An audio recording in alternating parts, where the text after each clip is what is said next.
अस्सलाम वालेकुम, good morning Kohinoor. मैं हूँ आपकी होस्ट इरम सफ्दर। नाजरीन, हज़रत अली रज़ी अल्लाह तआला अन्हु ने फरमाया, रिश्ते खून के नहीं एहसास के होते हैं। अगर एहसास हो तो अजनबी भी अपने बन जाते हैं और अगर एहसास ना हो तो अपने भी गैर हो जाते हैं। तो हर रिश्ते में एहसास का होना बहुत ज़रूरी है, चाहे वो दोस्ती का रिश्ता हो, माँ बाप का रिश्ता हो, बहन भाइयों का रिश्ता हो।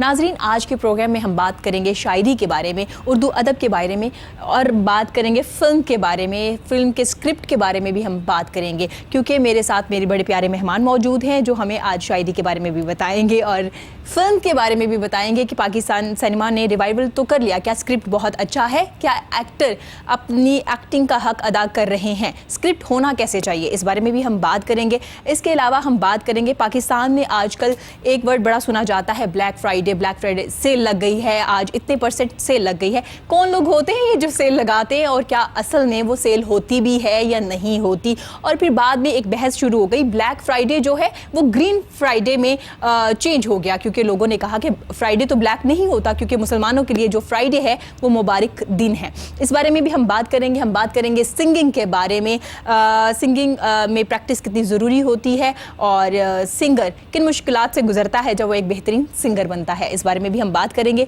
आज मेरे साथ जो मेरे प्यारे मेहमान मौजूद है वो एक बेहतरीन शायर है, राइटर हैं, 6 बुक्स लिख चुके हैं। इसके अलावा वो एक बेहतरीन टीचर हैं, वो पढ़ाते हैं फ़िल्म। आज उनसे हम बात करेंगे फ़िल्म के बारे में कि क्या फ़िल्म पढ़ना ज़रूरी है, जिन्होंने फ़िल्म पढ़ी क्या वो प्रैक्टिकल लाइफ में फ़िल्म में काम भी कर रहे हैं या नहीं कर रहे। मैं वेलकम करना चाहूँगी अपने बड़े प्यारे मेहमान का, Ahmad Hamad Sahib. Thank you so much for coming. कैसे हैं आप सर? जी मैं शुक्रिया, ठीक हूँ, आप कैसी हैं? मैं बिल्कुल ठीक, बहुत अच्छा लगा अपने शो में आपको देख के। और मेरे साथ मेरे बड़े प्यारे मेहमान मौजूद हैं, रिटेल ट्रेनिंग इंस्टीट्यूट के हेड हैं अफजाल तालिब साहब। Thank you so much for coming. कैसे हैं आप? जी अस्सलाम वालेकुम। जी बिल्कुल ठीक, आप कैसी हैं मिस? बहुत शुक्रिया आपका भी। और मेरे बड़े प्यारे मेहमान मौजूद हैं जो एक बेहतरीन सिंगर भी हैं, उनसे आज सिंगिंग के बारे में बात करूँगी। मैं वेलकम करना चाहूँगी नासिर डार का। वेलकम जी, आप कैसे हैं? आप खैरियत से? अल्हम्दुलिल्लाह मैं ठीक ठाक। आप कैसे? बहुत अच्छा लगा आपको अपने शो में देखे, और स्पेशली जब आपने इतनी खूबसूरत स्माइल दी है और भी अच्छा लगा। ज़रा आप गुफ्तगू का आगाज़ करेंगे, कब से लिखना शुरू किया आपने? मैंने जब मैं बच्चा था तब से लिखना शुरू किया। जी हाँ, असल में घर में रीडिंग का बहुत ज़्यादा कल्चर था और वालदा अपनी शादी से पहले पर्शियन पढ़ाती थीं। ज़बरदस्त। तो जब उनकी शादी हुई तो वालिद साहब चूँकि बैंक में थे, उन्होंने कहा कि मैं ये अफोर्ड नहीं कर सकता क्योंकि मुझे स्टेशन टू स्टेशन जाके सर्व करना पड़ता है, इसलिए आप पढ़ाना तो छोड़ें, आप मेरे साथ रहें। तो हाउस वाइफ बन के फिर अम्मी रहीं, लेकिन हमारी तरबियत का पूरा सामान करती रहीं। हमें घर में बचपन में कान में सादी और रूमी और इकबाल और इन लोगों के मिसरे हमारे जहनों में, हमारे कानों में पड़ते थे।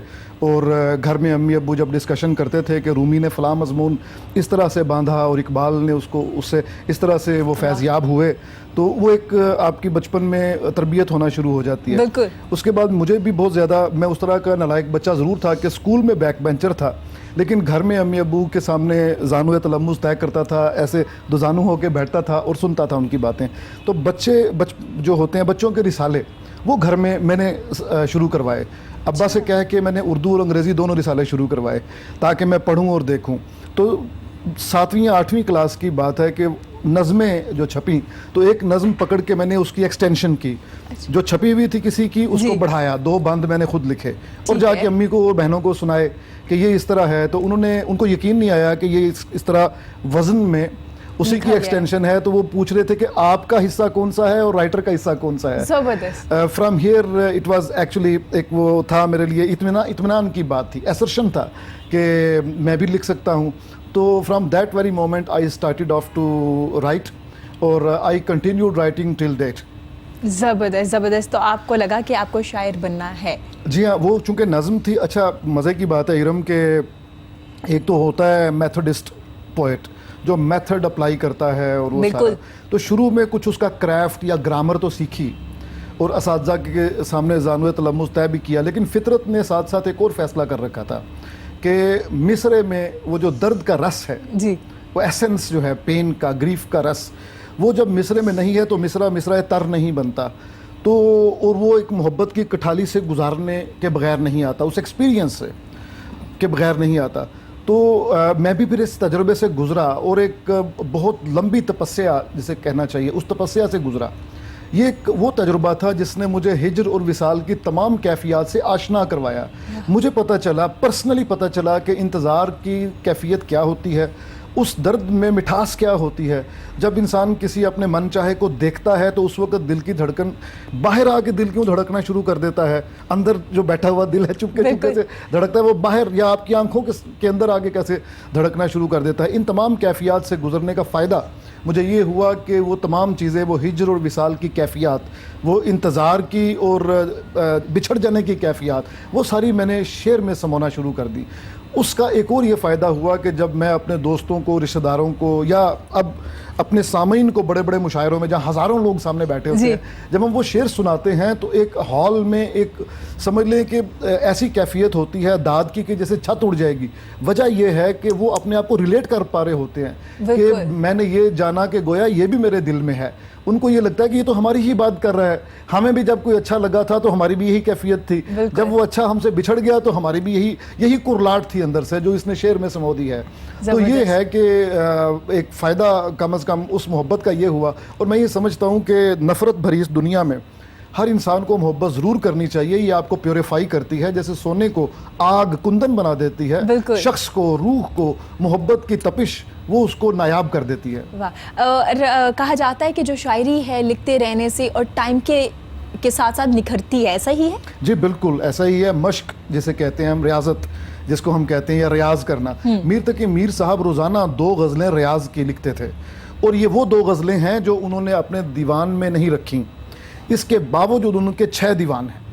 इतना कुछ लिखा उन्होंने और रियाजत की। तो ये जो हमारे सिंगर हैं, ये डार साहब आपको बताएंगे सुबह सवेरे उठ के कितने घंटे ये रियाजत इनको करनी पड़ती है। तो हमें भी ऐसा ही, हम अगर शेर ना लिखें तो जंग लग जाता है। और वो जो एक है ना, गालिब ने कहा रुकती है मेरी तब तो होती है रवां, और वो तो गालिब थे ना, उनकी तबीयत रुकती थी तो कुछ अरसे तक वो जैसे दरिया के सामने पहाड़ रख दें तो वो पानी आता है, जमा होता होता होता एक वक्त ऐसा आता है कि दरिया पहाड़ के ऊपर से उछल के दूसरी तरफ चला जाता है। तो हमारे साथ भी इसी तरह ही होता है। ये तब होता है जब हम रियाजत नहीं करते, लेकिन जब रियाजत करते रहते हैं तो जैसे मैदानी इलाके में दरिया सरीन अंदाज में गुजरता रहता है, हम भी शायरी वैसे करते रहते हैं। ज़बरदस्त। अहमद साहब, कहा जाता है कि शायद जब लिखने बैठता है तो अक्सर ऐसा होता है तो कंप्लीट एक शेर लिख लेता है, और कभी कभी ऐसा भी होता है कि काफ़ी दिन लग जाते हैं आपको पूरा करने के लिए, ऐसा ही है? मुझे आपका सवाल बड़ा पसंद आया। इसका मतलब है कि you had been into interaction with the poets as well, जिसकी वजह से उनके तख्लीकी वारदात के बारे में आप जानती। बिल्कुल ठीक है। असल में इसके जवाब के 2 हिस्से हैं, गज़ल का शायर और नज़्म का शायर।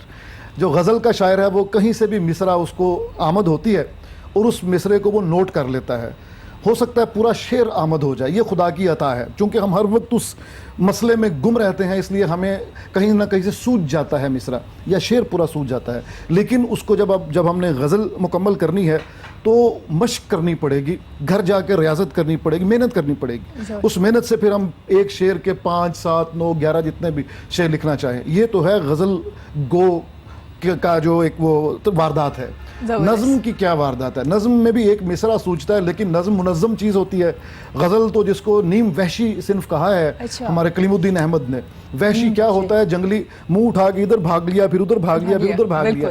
गज़ल का शेर भी ऐसा ही है। एक इस मौजू पे है, खुदा के मौजू पे, दूसरा सनम के मौजू पे है, तीसरा कुफ्र के मौजू पे है, चौथा मोहब्बत के मौजू पे है, और 5वां मादियत के मौजू पे है। तो वो 5 गज़ल के शेर हैं, 5 मौजूआत है। लेकिन नज़्म एक मुनज़्ज़म अंदाज में एक मौजू पे लिखी गई एक चीज़, पीस ऑफ राइटिंग होती है। उसके लिए फिर आपको डेडिकेटेडली घर में बैठ के सरीन लम्हों में, पीसफुल लम्हों में, काम मोमेंट्स में जिसे कहते हैं, बल्कि वर्ड्सवर्थ के अल्फाज में ट्रैंक्विल मोमेंट्स में आपको अपने आप को रिकम्पोज करना पड़ता है और लिखना पड़ता है। तो जितनी भी इकबाल ने नज़में कही हैं, इकबाल जैसे बड़े आदमी ने, राशिद ने नज़में कही हैं, मजीद अमजद ने, मीरा जी ने, वो चलते फिरते नहीं कही जा सकती।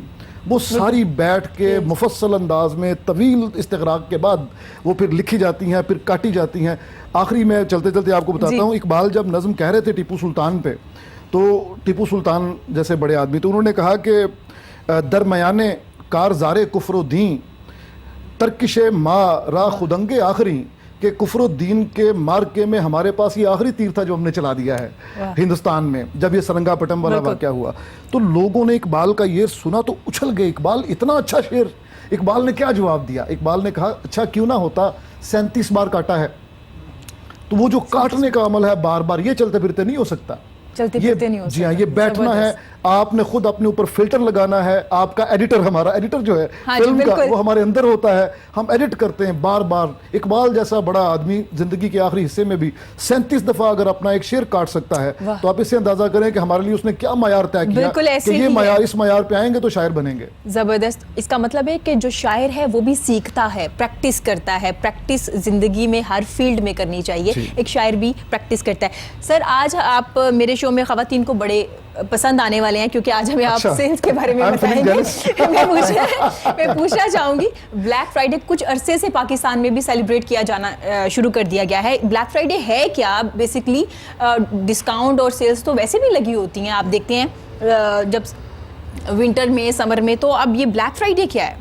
जी, बिस्मिल्लाहिर्रहमानिर्रहीम, thank you for inviting me.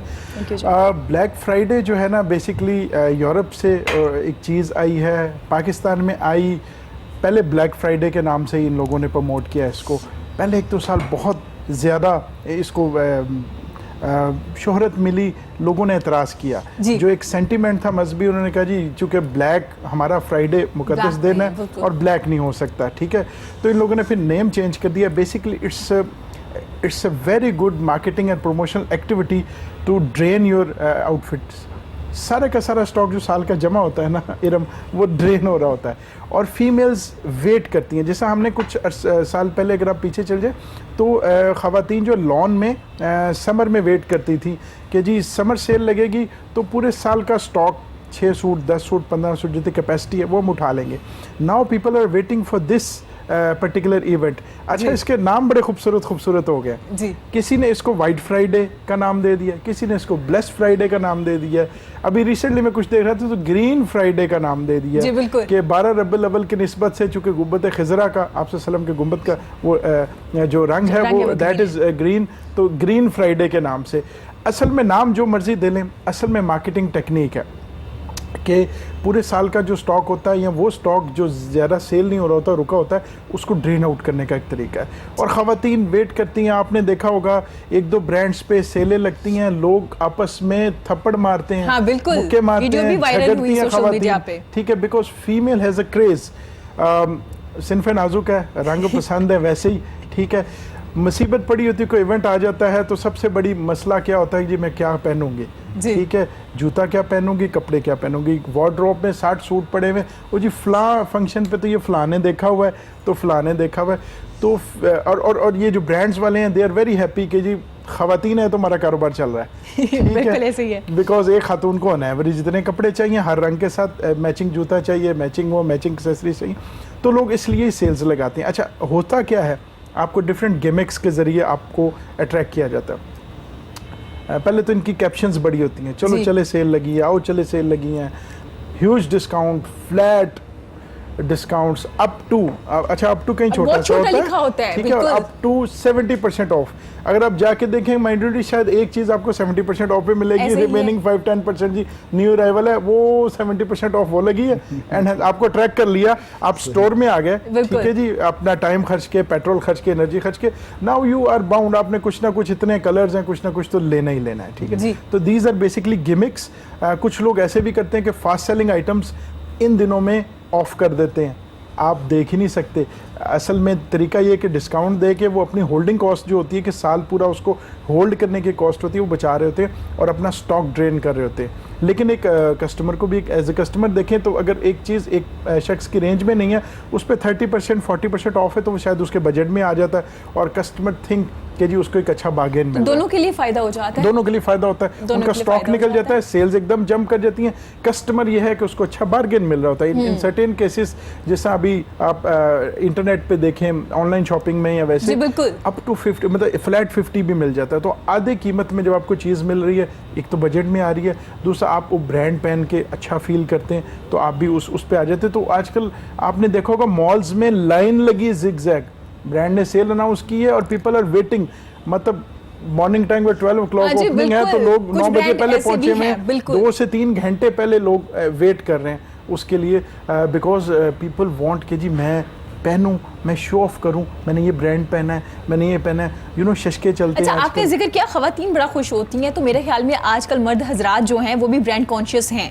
बिल्कुल जी, देखें सोशल मीडिया का दौर है जी। सर ऐसा है? जी हाँ, जी हाँ, बिल्कुल। आपकी रेंज में है जी। आप एक बटन दबाते हैं, आप एक्सेस कर लेते हैं कस्टमर तक, बिल्कुल। In form of messages, in form of Instagram है, आपका फेसबुक है, आपका ट्विटर है, आपका व्हाट्सएप है, जो मर्जी सॉफ्टवेयर्स बने हुए हैं, सारे प्रमोशनल टूल्स हैं।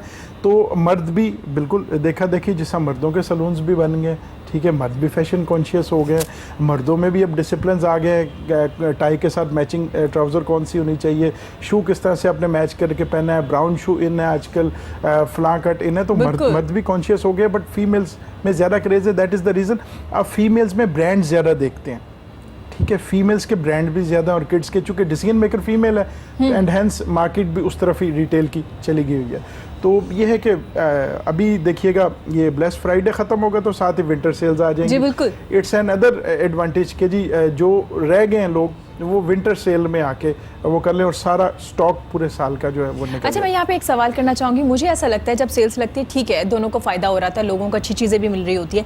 सर शायद आप एग्री करें, हमें सब्र और जो बर्दाश्त होता है ना वो ख़त्म हो जाता है जब हम सेल पे एक दूसरे के साथ बात नहीं करते। आपने देखा होगा वीडियोस में जिस बारे में बात करी हूँ, आपको नहीं लगता थोड़ा इस बारे में भी ट्रेनिंग देनी चाहिए लोगों को? देखिए जी, ये बेसिकली सोसाइटी जो है ना, उसमें एजुकेशन क्या है, अवेयरनेस क्या है।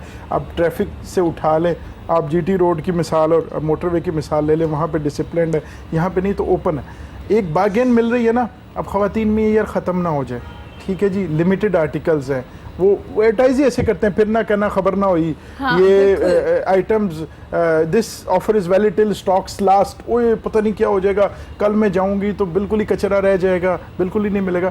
तो क्रेज़ है, ठीक है। कई दफ़ा हमने देखा है कि वो कपड़े के स्टोर पे अगर थान खुलता है तो फीमेल्स होल्ड कर लेती हैं कि पहले मेरा पीस उतारें, तो फिर और उसमें ही लड़ाई। ये जो आपने रिसेंट एक दो एग्जांपल्स देखी हैं लाहौर कराची की, तो उसमें यही कि एक सूट के पीछे लड़ाई होगी और नौबत यहाँ तक आ पहुँची कि वो आपस में एक दूसरे को नुकसान भी देना वो नहीं कर रहे। तो इतना क्रेज़ है इनमें, ठीक है जी, कलर्स का, फैशन का। फिर चूँकि बार्गेन मिल रहा होता है, मैंने देखा है लोग पसीने से भरे हैं, झगड़े हैं, परवाह नहीं है मेरे कपड़े क्या हो रहे हैं, लाइनें लगी हुई हैं। अच्छा, एक चीज़ और होती है हमारे पॉइंट ऑफ से, चूँकि मैं कस्टमर सर्विस और सेल्स की ट्रेनिंग्स भी करता हूँ, इस लेवल पे जाके चूँकि बार्गेन अच्छा मिल रहा है, कस्टमर डजंट माइंड कि उसको अगर अच्छी सर्विस नहीं भी मिल रही। हाँ जी बिल्कुल, ऐसे इस बारे में भी हम बात करेंगे कि कैसे ट्रेनिंग की जाती है, कैसे आप लोग ट्रेन करते हैं। नासिर से बात करना चाहेंगे। नासिर, कैसे हैं आप? जी अल्हम्दुलिल्लाह। आपने बचपन से आपने भी सोचा था कि आप सिंगर बनेंगे या नहीं? आई थिंक बचपन से ही सोचा था। सिंगर के अलावा कुछ बनना चाहते थे? काम तो काफ़ी किए थे, लेकिन जो दिल से था वो यही है। ठीक है, तो बचपन में पता चल गया था आवाज़ से कि हाँ मैं एक बेहतरीन सिंगर हूँ, या घर वालों ने बताया कि आप अच्छा गाते हो?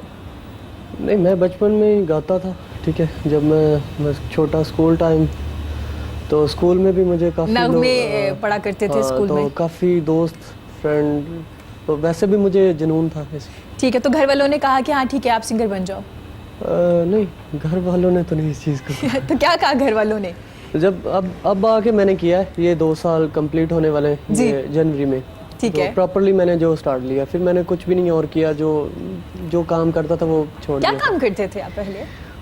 वो मैं नहीं बता। अच्छा चलिए, सही हो गया। लेकिन अब खुश हैं घर वाले? हाँ, अब तो सारे ठीक ही हैं। कहते हैं हमारा बेटा गा रहा है, ये देखें।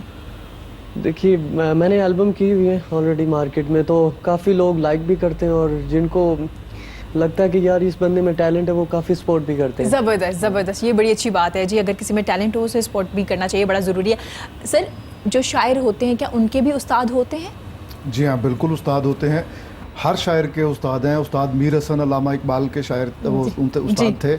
इसी तरह अल्लामा इकबाल ने बुनियादी अरबी और फ़ारसी तो मीर हसन से सीखी जी, लेकिन अदम को जो वो थे अपना दाग को अपनी गज़लें लिख के भेजते थे। और जो इकबाल की शायरी आगाज़ की है, ना आते हमें इसमें तकरार क्या थी, मगर वादा करते हुए आर क्या थी, तो ये आप देखें दाग के स्टाइल की गज़ल है।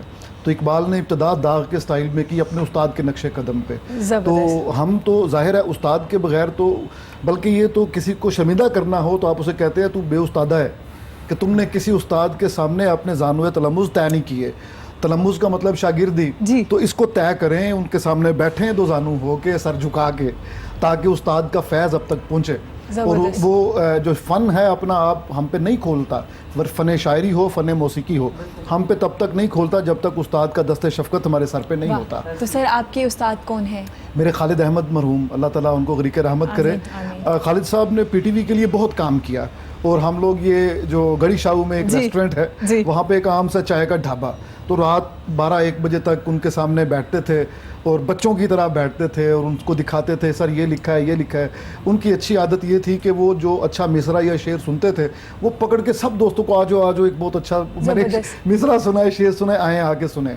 तो बड़ा एक वो दरिया दिल आदमी था, आला ज़र्फ़ आदमी था और सखी आदमी था। उस्ताद तो होता ही सखी है, तो सखी आदमी था, और उन्होंने बुनियादें रखी, मैंने उनको दिखाया। और उसके बाद अब मैं सलीम गुरबानी साहब को आज भी दिखाता हूँ। मज़े की बात यह है, फैज़ अहमद फैज़ जब तक सूफ़ी तबस्सुम ज़िंदा थे, फैज़ जैसा बड़ा आदमी जो अंग्रेज़ी का भी माहिर था, अरबी का भी माहिर था, फैज़, और बेहतरीन शायरी कर रहा था, तबस्सुम सूफ़ी तबस्सुम को मरते दम तक दिखाते रहे। उनको कोई इसमें बाक नहीं थी, कोई मसला नहीं था। जितना बड़ा शायर उतना ज़्यादा कॉन्शियस अपने फ़न के मामले में, जी। और उतना ही ज़्यादा सरनिगू के किसी उस्ताद को दिखा लें। तो हम लोग तो अपनी आखिरी उम्र तक, हमें भले कोई बंदा कहता रहे कि आप बहुत बड़े शायर एस्टैब्लिश हो गए, हमें पता होता है, हम कहते हैं नहीं उस्ताद के बगैर कुछ नहीं। तो हर उम्र में एक उस्ताद होता है। फैज़ तबस्सुम को दिखाते थे, जब वो फोत हो गए तबस्सुम साहब, तो इनको कोई आगे दिखाने के लिए कोई बंदा नहीं मिला। तो लोग ये कहते हैं, मेरा ये ख्याल, बहरहाल मैं अपना ख्याल महफूज रखता हूँ, लोग ये कहते हैं कि उनके उस्ताद के फोत हो जाने के बाद फैज़ के मिसरों में वो काट नहीं रही, फ़नी तौर पे वो कमज़ोर हो गए। क्या रुतबा है उस्ताद का? जी, जनाब। बिल्कुल। तो सर आपके कोई शागिर्द हैं शायरी में? नहीं, मैं अपने आप को इस काबिल नहीं पाता अभी। हाँ, फिल्म में है, फिल्म के माशाल्लाह बहुत सारे आप इंडस्ट्री में सर्व कर रहे हैं। ज़बरदस्त। सर मुझे बताइएगा पहली बुक कब लिखी आपने? मेरी पहली किताब जब मैं यूनिवर्सिटी में था, अभी 2005 में, उस वक़्त शाया हुई, और वो एक बहुत पॉपुलर किताब हुई। उसका सेकेंड एडिशन के लिए लोग डिमांड करते रहे, लेकिन मैं चूंकि मसरूफ़ रहा अपने ताल्लुम व तालीम में, इसलिए फिर मैं उसका सेकेंड एडिशन नहीं ला सका। In spite of the insistence of my publisher I couldn't bring it out. लेकिन मैंने लास्ट ईयर 2018 में इसका दूसरा एडिशन में लेके आया, जो मैं वैसे आपके लिए तोहफ़तन लेके भी आया हूँ। सेकेंड एडिशन है, तो 2005 में पहली किताब मेरी आई। सर कुछ सुनाएंगे अपनी पहली किताब में से आप हमें? मैं आपको जनाब सुना देता हूँ। ज़रूर। बर्फ़ पर खाक के जाले नहीं अच्छे लगते, बर्फ़ पर खाक के जाले नहीं अच्छे लगते, जहन पर खौफ के ताले नहीं अच्छे लगते, जहन पर खौफ के ताले नहीं अच्छे लगते, रेत थकते हुए कदमों का बुरा मानती है, रेत थकते हुए कदमों का बुरा मानती है, दश्त को पाँव के छाले नहीं अच्छे लगते, दश्त को पाँव के छाले नहीं अच्छे लगते, उसका कहना है चरागों पे कनात कर लो, उसका कहना है चरागों पे कनात कर लो, और मुझे जर्द उजाले नहीं अच्छे लगते, उसका कहना है चरागों पे कनात कर लो, और मुझे जर्द उजाले नहीं अच्छे लगते, रोज़े आइंदा में ढल जा मेरे बीते हुए दिन, रोज़े आइंदा में ढल जा मेरे बीते हुए दिन, मुझे माजी के हवाले नहीं अच्छे लगते, रोज़े आइंदा में ढल जा मेरे बीते हुए दिन, मुझे माजी के हवाले नहीं अच्छे लगते। और ये शेर देखिएगा आखिरी, तेरे हम्माद को लोगों ने बताया ही ना था, ये बागी का शेर है, एक बागी का, तेरे हम्माद को लोगों ने बताया ही ना था, शाह को बोलने वाले नहीं अच्छे लगते, तेरे हम्माद को लोगों ने बताया ही ना था, शाह को बोलने वाले नहीं अच्छे लगते, बर्फ पर खाक के जाले नहीं अच्छे लगते, जहन पर खौफ के ताले नहीं अच्छे लगते। जबरदस्त, जबरदस्त, वेरी नाइस, जबरदस्त, बहुत जबरदस्त।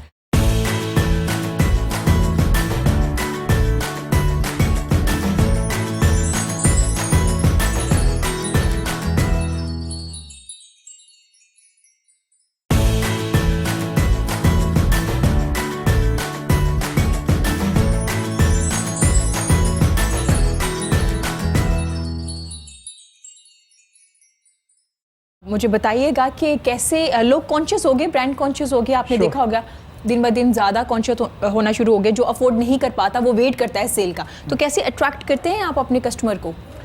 देखिए जी, डिफरेंट गिमिक्स हैं।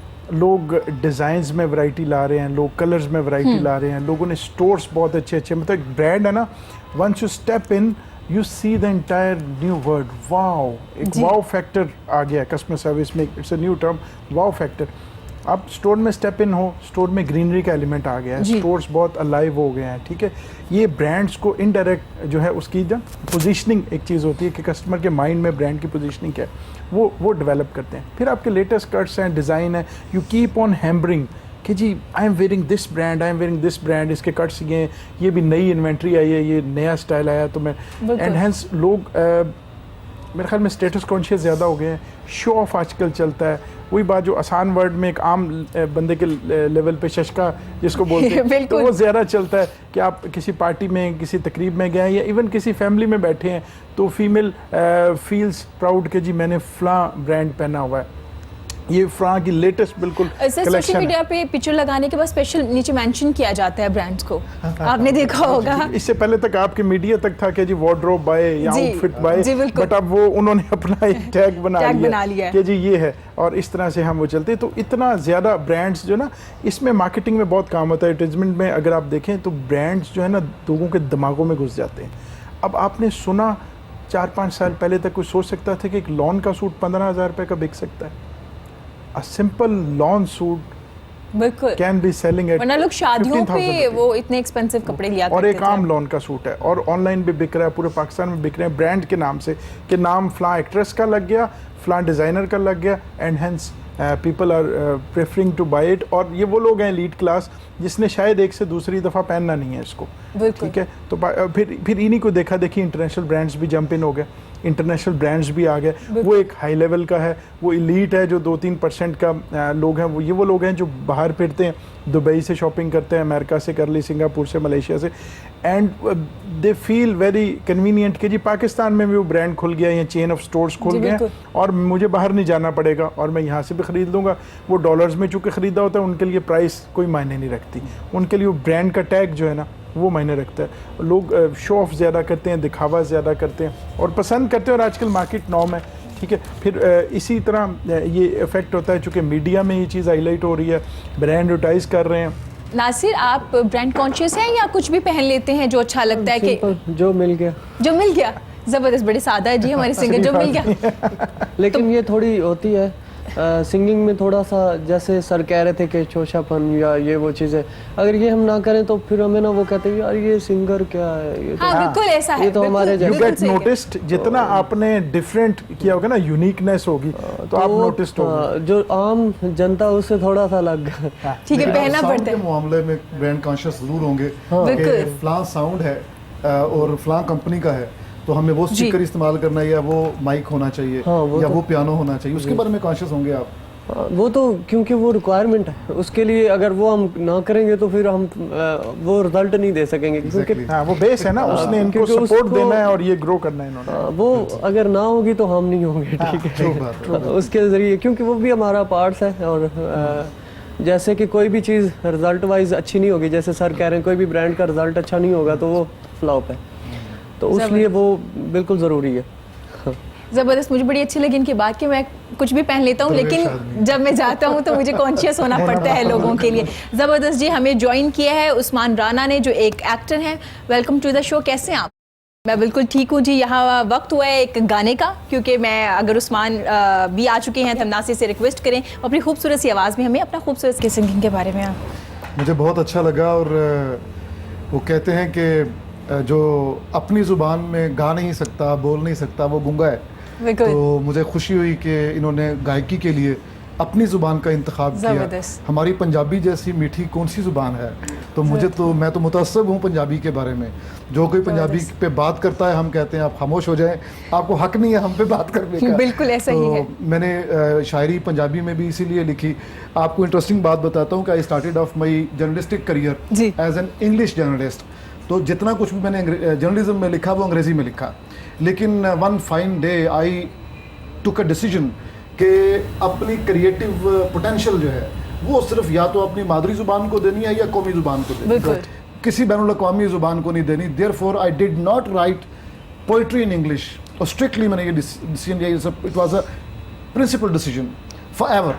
तो इसलिए मैंने कभी नहीं शायरी लिखी किसी और ज़ुबान में, या तो मादरी ज़ुबान में लिखी है या कौमी ज़ुबान में। तो इसलिए डार साहब को मैं कश्मीरी होने के बावजूद ज़ुबान बहुत अच्छी बोल रहे थे और बहुत अच्छा गा रहे थे। जबरदस्त, बड़ा अच्छा। मैं भी राइटर छोटा मोटा अपना खुद ही लिखी दा। अच्छा। अपने ਵੱਡੇ ਬ੍ਰਦਰ ਵੀ ਉਹ ਵੀ ਲਿਖਦੇ ਆ ਪੰਜਾਬੀ ਨੂੰ ਅਸੀਂ ਵੀ ਕਰਦੇ ਹਾਂ ਜ਼ਿਆਦਾतर ਮਤਲਬ जबरदस्त। बेहतरीन।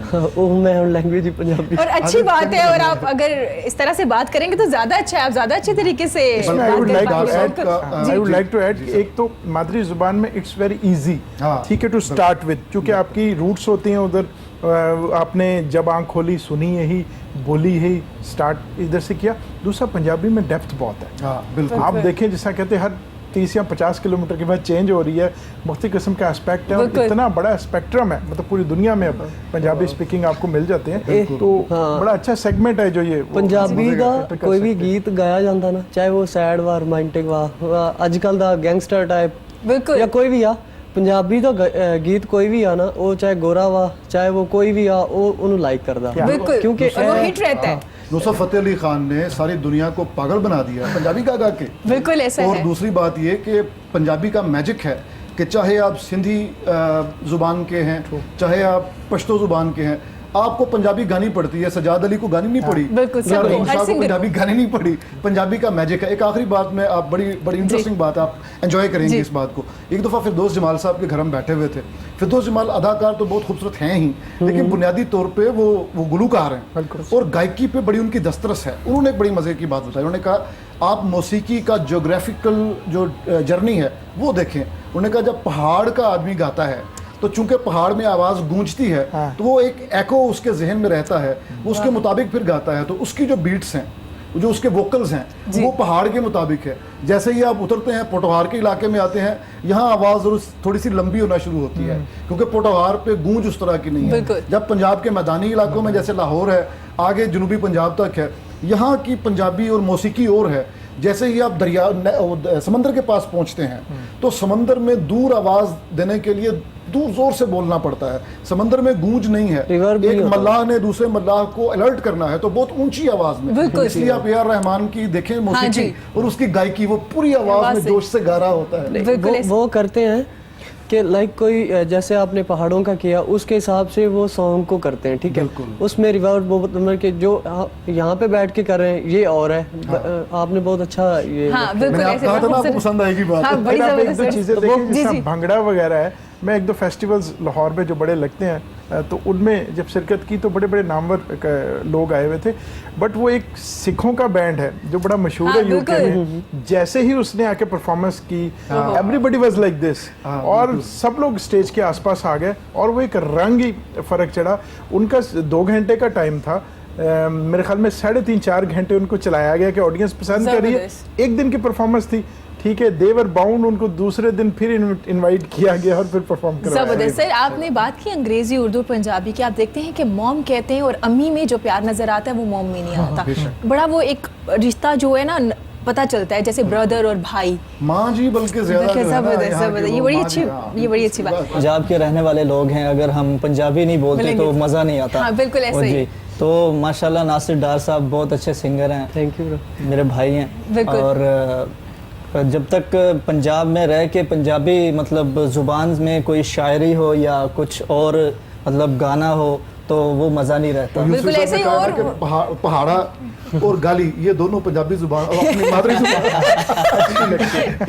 पंजी हाँ, वो ज़्यादा अच्छा होता है। ये पंजाबी में दूसरी चीज ना कर दीजिएगा।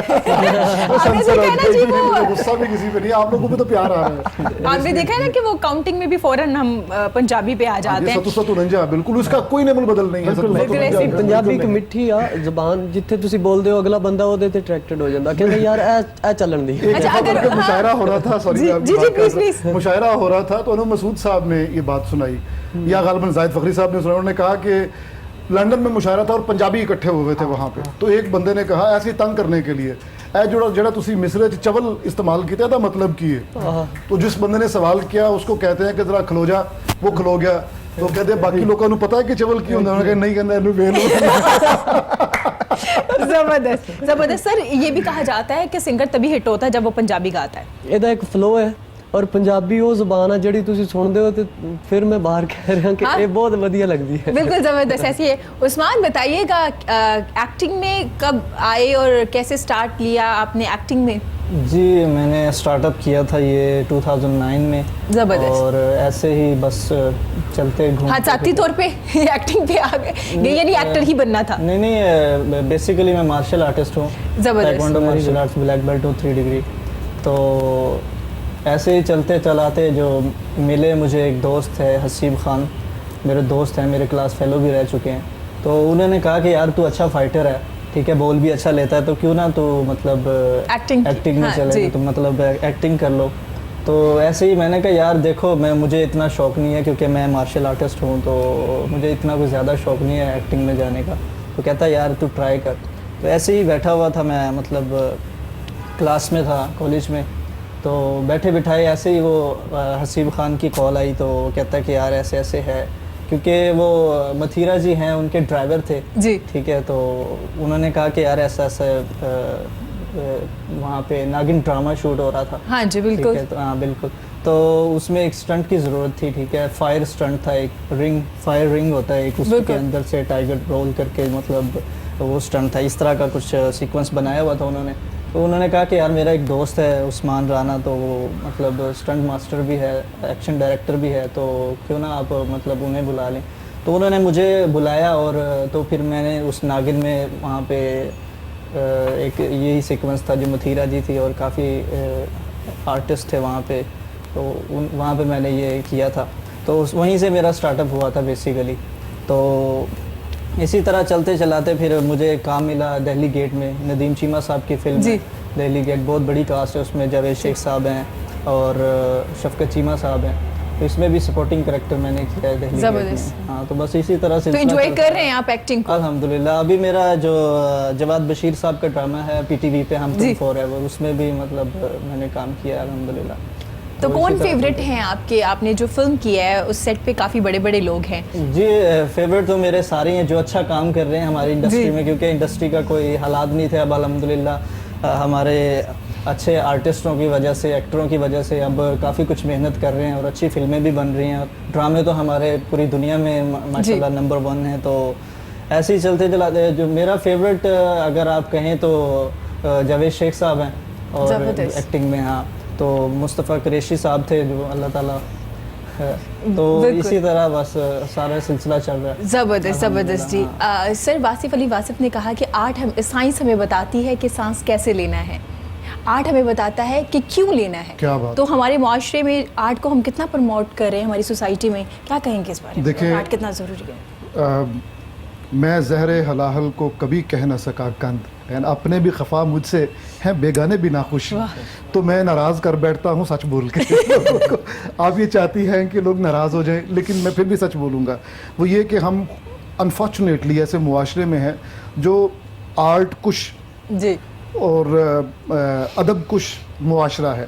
यहाँ पे आर्टिस्ट होना हज़ार तरह की रिजर्वेशन साथ लेके चलने का नाम है। आपको तरह तरह के ताने मैंने सुनने पड़ते हैं और बहुत स्ट्रगल करनी पड़ती है। ये मुआशरा सपोर्ट नहीं करता, टांग खींचता है उल्टा। जो बंदा टॉप पे चला जाता है उस पर तवीज़ धागे शुरू हो जाते हैं कि ये गिरे, एक दिन किंग शुड फॉल, मतलब अंदाज़ा करें। तो ये सूरत हाल है। लेकिन इसके साथ साथ हमारे मुआशरे में एक अच्छाई भी है कि पढ़े लिखे आदमी की इज्जत करता है। ये कहीं पे बता दें, हम कहीं पे जा रहे हो, मैं मसलन मोटरवे पे जैसे आपने जिक्र फरमाया जा रहा था, तो मेरी जो गाड़ी की जो बैक लाइट थी, टेल लाइट्स, वो काम नहीं कर रही थी। तो चलता रहा सुखेकी के करीब जाके पीछे से एक डिपर मिला मुझे, तो मैं अलर्ट हो गया, पता चला कि पुलिस आ रही है पीछे पीछे। तो मैंने कहा जी सर, कहते हैं आपकी लाइट नहीं जल रही, आपका चालान होगा। तो मैंने कहा अच्छा। तो कहते हैं कि आपका चालान तो करना पड़ेगा, आप जो भी हैं क्या, वैसे जा कहाँ रहे हैं? मैं कहा मैं टीवी शो के लिए जा रहा हूँ। तो कहता है कि क्यों, किस सिलसिले में? मैंने कहा मैं लिखता हूँ, शायर हूँ।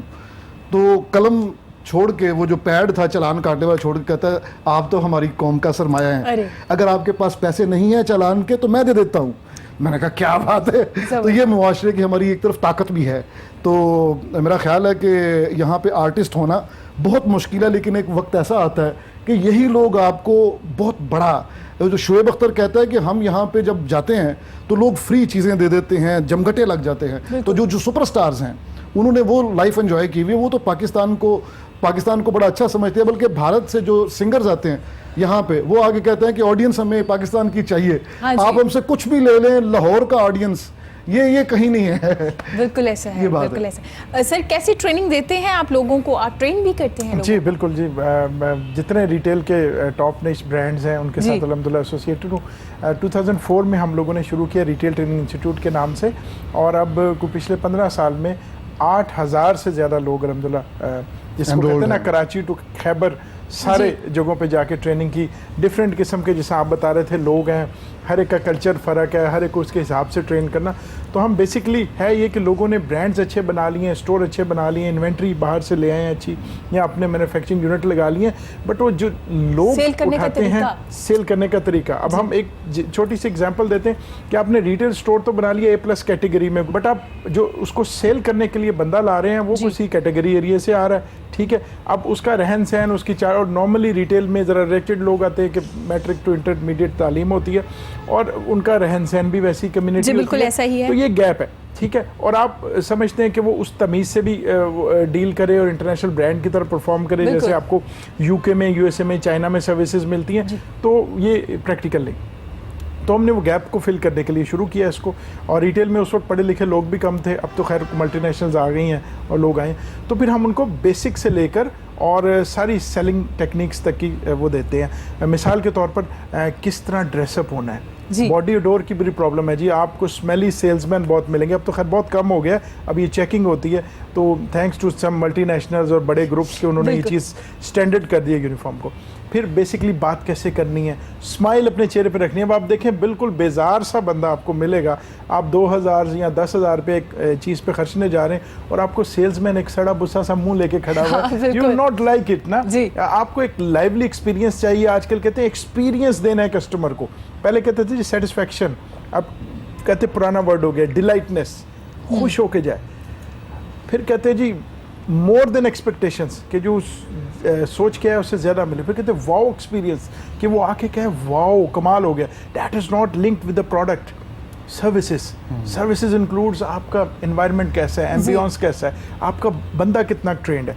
तो उसमें बेसिक जी, अगर आप एक ब्रांड का बंदा खड़ा है यूनिफॉर्म पहन के, तो ही और she is representing that brand ना। बिल्कुल, जितना वो अच्छा है, खूबसूरत है, उतना ब्रांड का इमेज अच्छा है, जितना वो बुरा है उतना ही ब्रांड का इमेज डाउन होगा। तो starting from the personal grooming, और फिर बॉडी लैंग्वेज आ जाती है, फिर कम्युनिकेशन स्किल्स आ जाती हैं, फिर हम उनको वो सीक्रेट सिखाते हैं कि किस तरह आप सेल मल्टीप्लाई कर सकते हैं, किस तरह आप जैसे लोगों को बेवकूफ़ बनाना है और मैक्सिमम सेल करनी है टू अट्रैक्ट द कस्टमर। और इसमें फीमेल का टेंडेंसी ज़्यादा है, चूँकि हमारे रिसर्च है, नंबर्स हैं, तो female like to shop more, like to negotiate, like to go shop to shop, ample time होता है और वो ज़्यादा करती हैं। तो फिर वो टेक्निक्स बताई जाती हैं कि किस तरह सेल्स बढ़ा सकते हैं। तो इन बोथ टर्म्स में फ़ायदा होता है कंपनी को, इसलिए फ़ायदा है ट्रेनिंग्स का कि उनकी सेल्स बढ़ रही हैं, उनके स्टाफ की सर्विसेज अच्छी हैं। कस्टमर को ये फ़ायदा है कि उसको अपडेटेड इन्फॉर्मेशन मिले, जिसमें प्रोडक्ट नॉलेज बहुत अहम है ना। आजकल आपने एक ड्रेस पहना तो आपको उसकी कॉम्पोजिशन ज़रूर पूछेंगे, इसमें मिक्स क्या है, इसमें कॉटन क्या है, इसमें पोलिएस्टर क्या है, इसका रंग तो नहीं उतरेगा, इसके धोने में क्या क्या एहतियातें। तो ये सब अगर इन्फॉर्मेशन नहीं है स्टाफ को, तो हाउ ही और she would able to communicate with you. तो वो सारी चीज़ें बताई जाती हैं ट्रेनिंग्स में भी। प्रोडक्ट स्पेशलिस्ट लोग होते हैं वो भी बताते हैं, तो कस्टमर के लिए भी आसानी है। अब कस्टमर गेज करता है, अब कस्टमर समझदार हो गया, क्योंकि ब्रांड्स हैं, कई चीज़ें लिखी हुई हैं लेबल पे, आपके पास एक बड़ी ज़बरदस्त चीज़ है आपके पास, आप फौरन से चेक कर लेते हैं, एक बटन दबाते हैं, आपके सामने सारा कच्चा छटा खुल जाता है ब्रांड्स का, ठीक है। सारी नेगेटिव पॉजिटिव रिव्यूज़ किए हैं लोगों ने। अब आप रिव्यूज़ किसी रेस्टोरेंट में जाना है, किसी ब्रांड पे लोगों ने रिव्यू क्या दिया, वही इसका तो 2 है, यहाँ नहीं जाना, 4.5 है तो मैं जाऊँगी, एटलीस्ट 5 है तो review is good and hence I am going that. तो ये सारी चीज़ें जी सिखाई जाती हैं। इसके रिजल्ट्स बड़े अच्छे हैं, लोगों ने टारगेट अचीव किए हैं, लोगों का कस्टमर का फीडबैक बड़ा अच्छा है, ब्रांड को सपोर्ट मिली है in terms of positioning in the mind of the customer. तो ये आजकल बड़ा नेसेसरी है। मैं कहता हूँ जिस तरह से ग्लोबलाइजेशन आ रही है, यही लोग दुबई भी जाते हैं, यही लोग बाहर के दूसरे ममालिक में जाते हैं, वो शायद कहीं इस लेवल की सर्विस दे रहे होते हैं। मतलब चाइना में, just to give you an example, हमारा तो अल्लाह माफ़ करे कीदा खराब, वो कहते हैं कस्टमर इज़ गॉड। इसको इस तरह सर्विस दो, इसमें अल्लाह को खुश करने के लिए नमाज़ पढ़ते हो, सारी चीज़ें करते हो, आपकी रोज़ी खुद ब खुद बढ़ जाएगी। मतलब इसका ख्याल करो तो ये ज़्यादा ख़रीदेगा और हैंड्स आपकी सेल ज़्यादा होगी और आपकी रोज़ी में इजाफा होगा। तो इसी तरह मतलब ये चीज़ें हैं जो हम फॉलो कर सकते हैं। सही है, जबरदस्त। साथ साथ अफजाल साहब हमें ये भी बता रहे हैं कि कैसे बेवकूफ़ बनाया जा सकता है। जब आप सेल पे जाते हैं पहले चेक कीजिए कितने % ऑफ है, आप टू जो छोटा सा लिखा होता है ना उसे गौर से पढ़िए। यहाँ वक्त हुआ है छोटी सी ब्रेक, ब्रेक के बाद हाजिर होते हैं, हमारे साथ रहिएगा।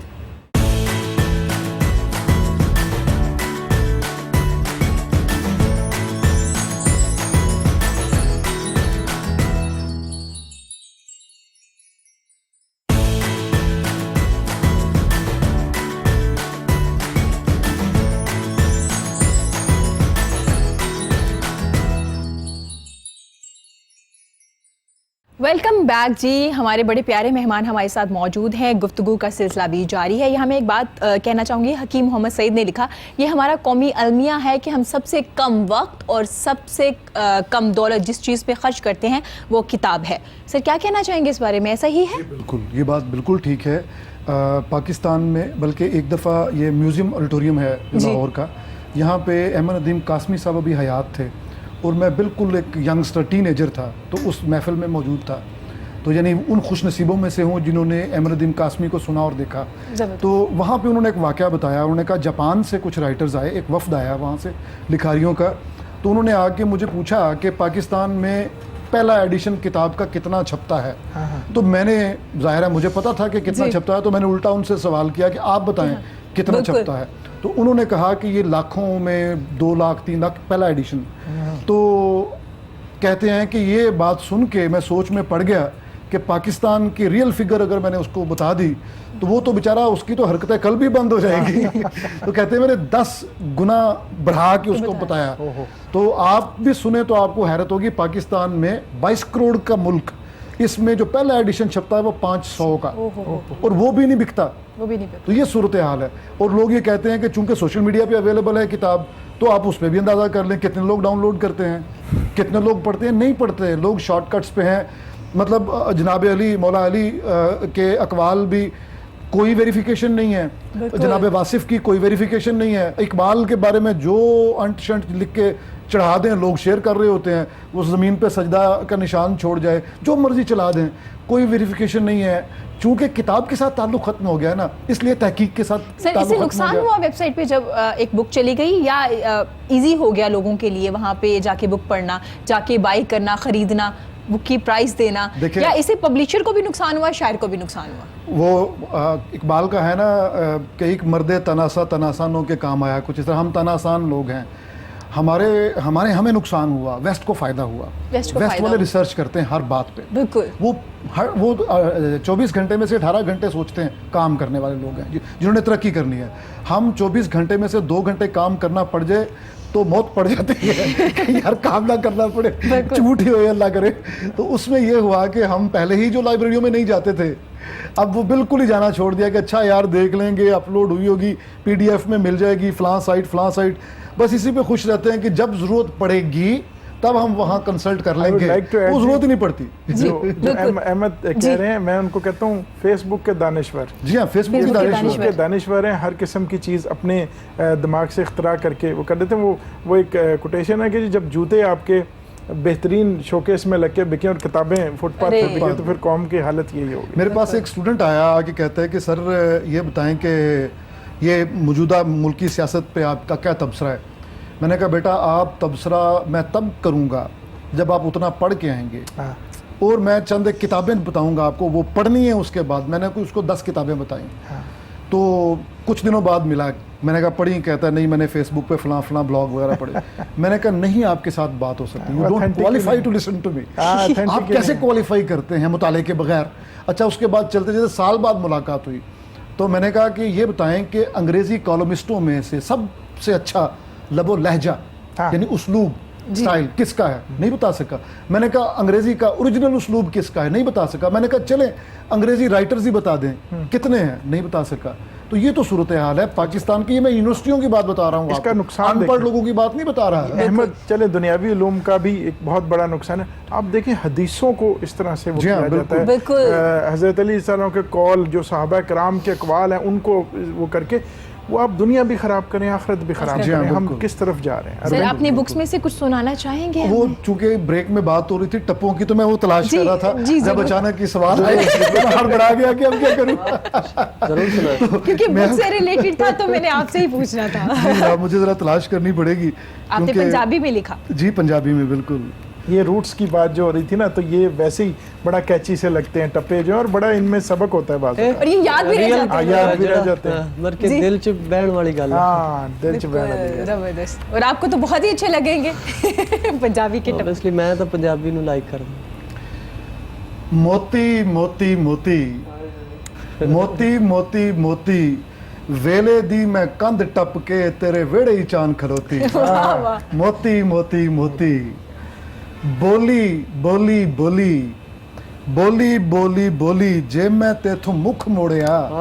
बोली बोली बोली जे मैं तेथों मुख मोड़िया मैनू मार छड़ी तू गोली। बोली बोली बोली जियो तोता तोता तोता तोता तोता तोता ऐसे पिंड आन वसिया जिथे डिगर नू पै जाए सोता।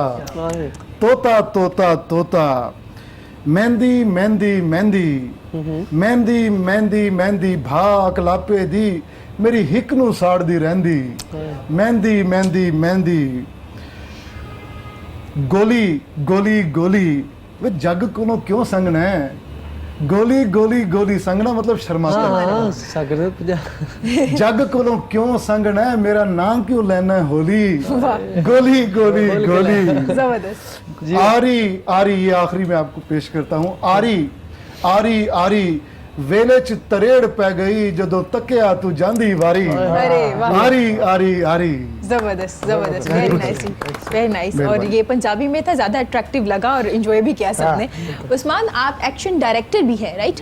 मुझे बताइए कौन कौन सी फिल्म में आप एक्शन करवा चुके हैं और कैसे करवाया जाता है, ये थोड़ा बताइएगा। एक्शन डायरेक्टर क्या काम करता है?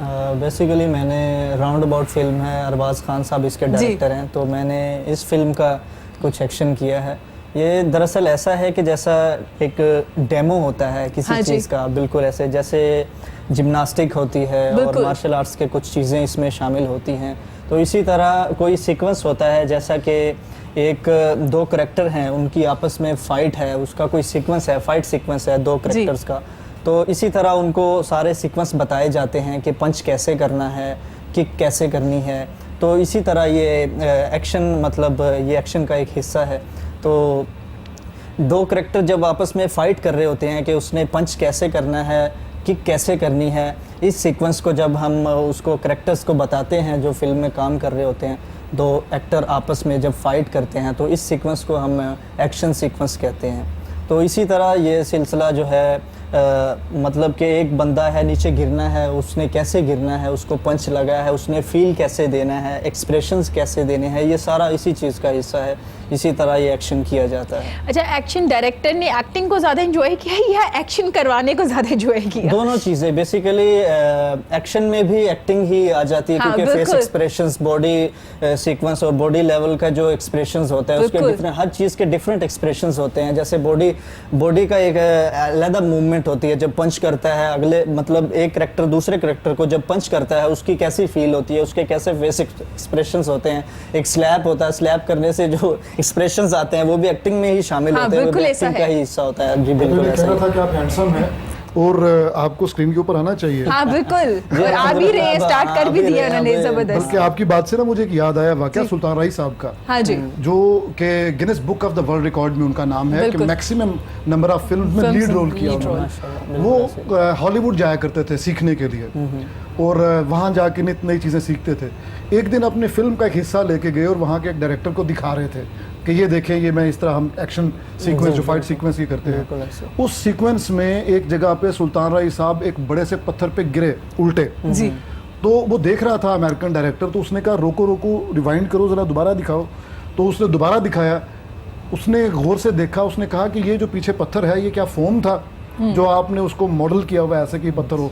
कहते नहीं, ये रियल पत्थर था। कहते हैं oh my God, I can not believe कि आप लाइव इतने बड़े पत्थर पे गिर रहे हैं और कोई इंश्योरेंस नहीं है और आप जख्मी हो सकते हैं, सर लग सकता है पीछे, खुदा न खास्ता ये बैकबोन ब्रेक हो जाए, वैसे ही पैरालाइज हो जाए बंदा। तो पाकिस्तान में एक्शन सीक्वेंस को शूट करना ये बहुत मुश्किल काम है। असलम परवेज साहब जिस तरह हादसे का शिकार हुए, भागते जाते थे, पीछे पीछे ब्लास्ट होना था, एन उस जगह पे पहुंच के उस जगह पे पीछे बंदे ने ब्लास्ट कर दिया, उस जगह पे ब्लास्ट कर दिया, सब जल गया उनका सब कुछ। यहाँ अजीबोगरीब वाकया। क्योंकि यहाँ पे दरअसल हमारे पाकिस्तान में सपोर्ट नहीं करता कोई, ठीक है, हमारे पास इक्विपमेंट्स नहीं है इतने के हम उसको मतलब मैनेज कर सके। जैसे कि अब एक्शन में अगर ये सीक्वेंस हो कि किक लगी है, करेक्टर ने नीचे गिरना है, जैसे कि आपने बात की सुल्तान राय साहब, उनको चोट लगी और वो उसने कहा कि यार ये दोबारा कीजिएगा, ये कैसे, आप ये फोम का था या मतलब रियल में ये स्टोन था, पत्थर था।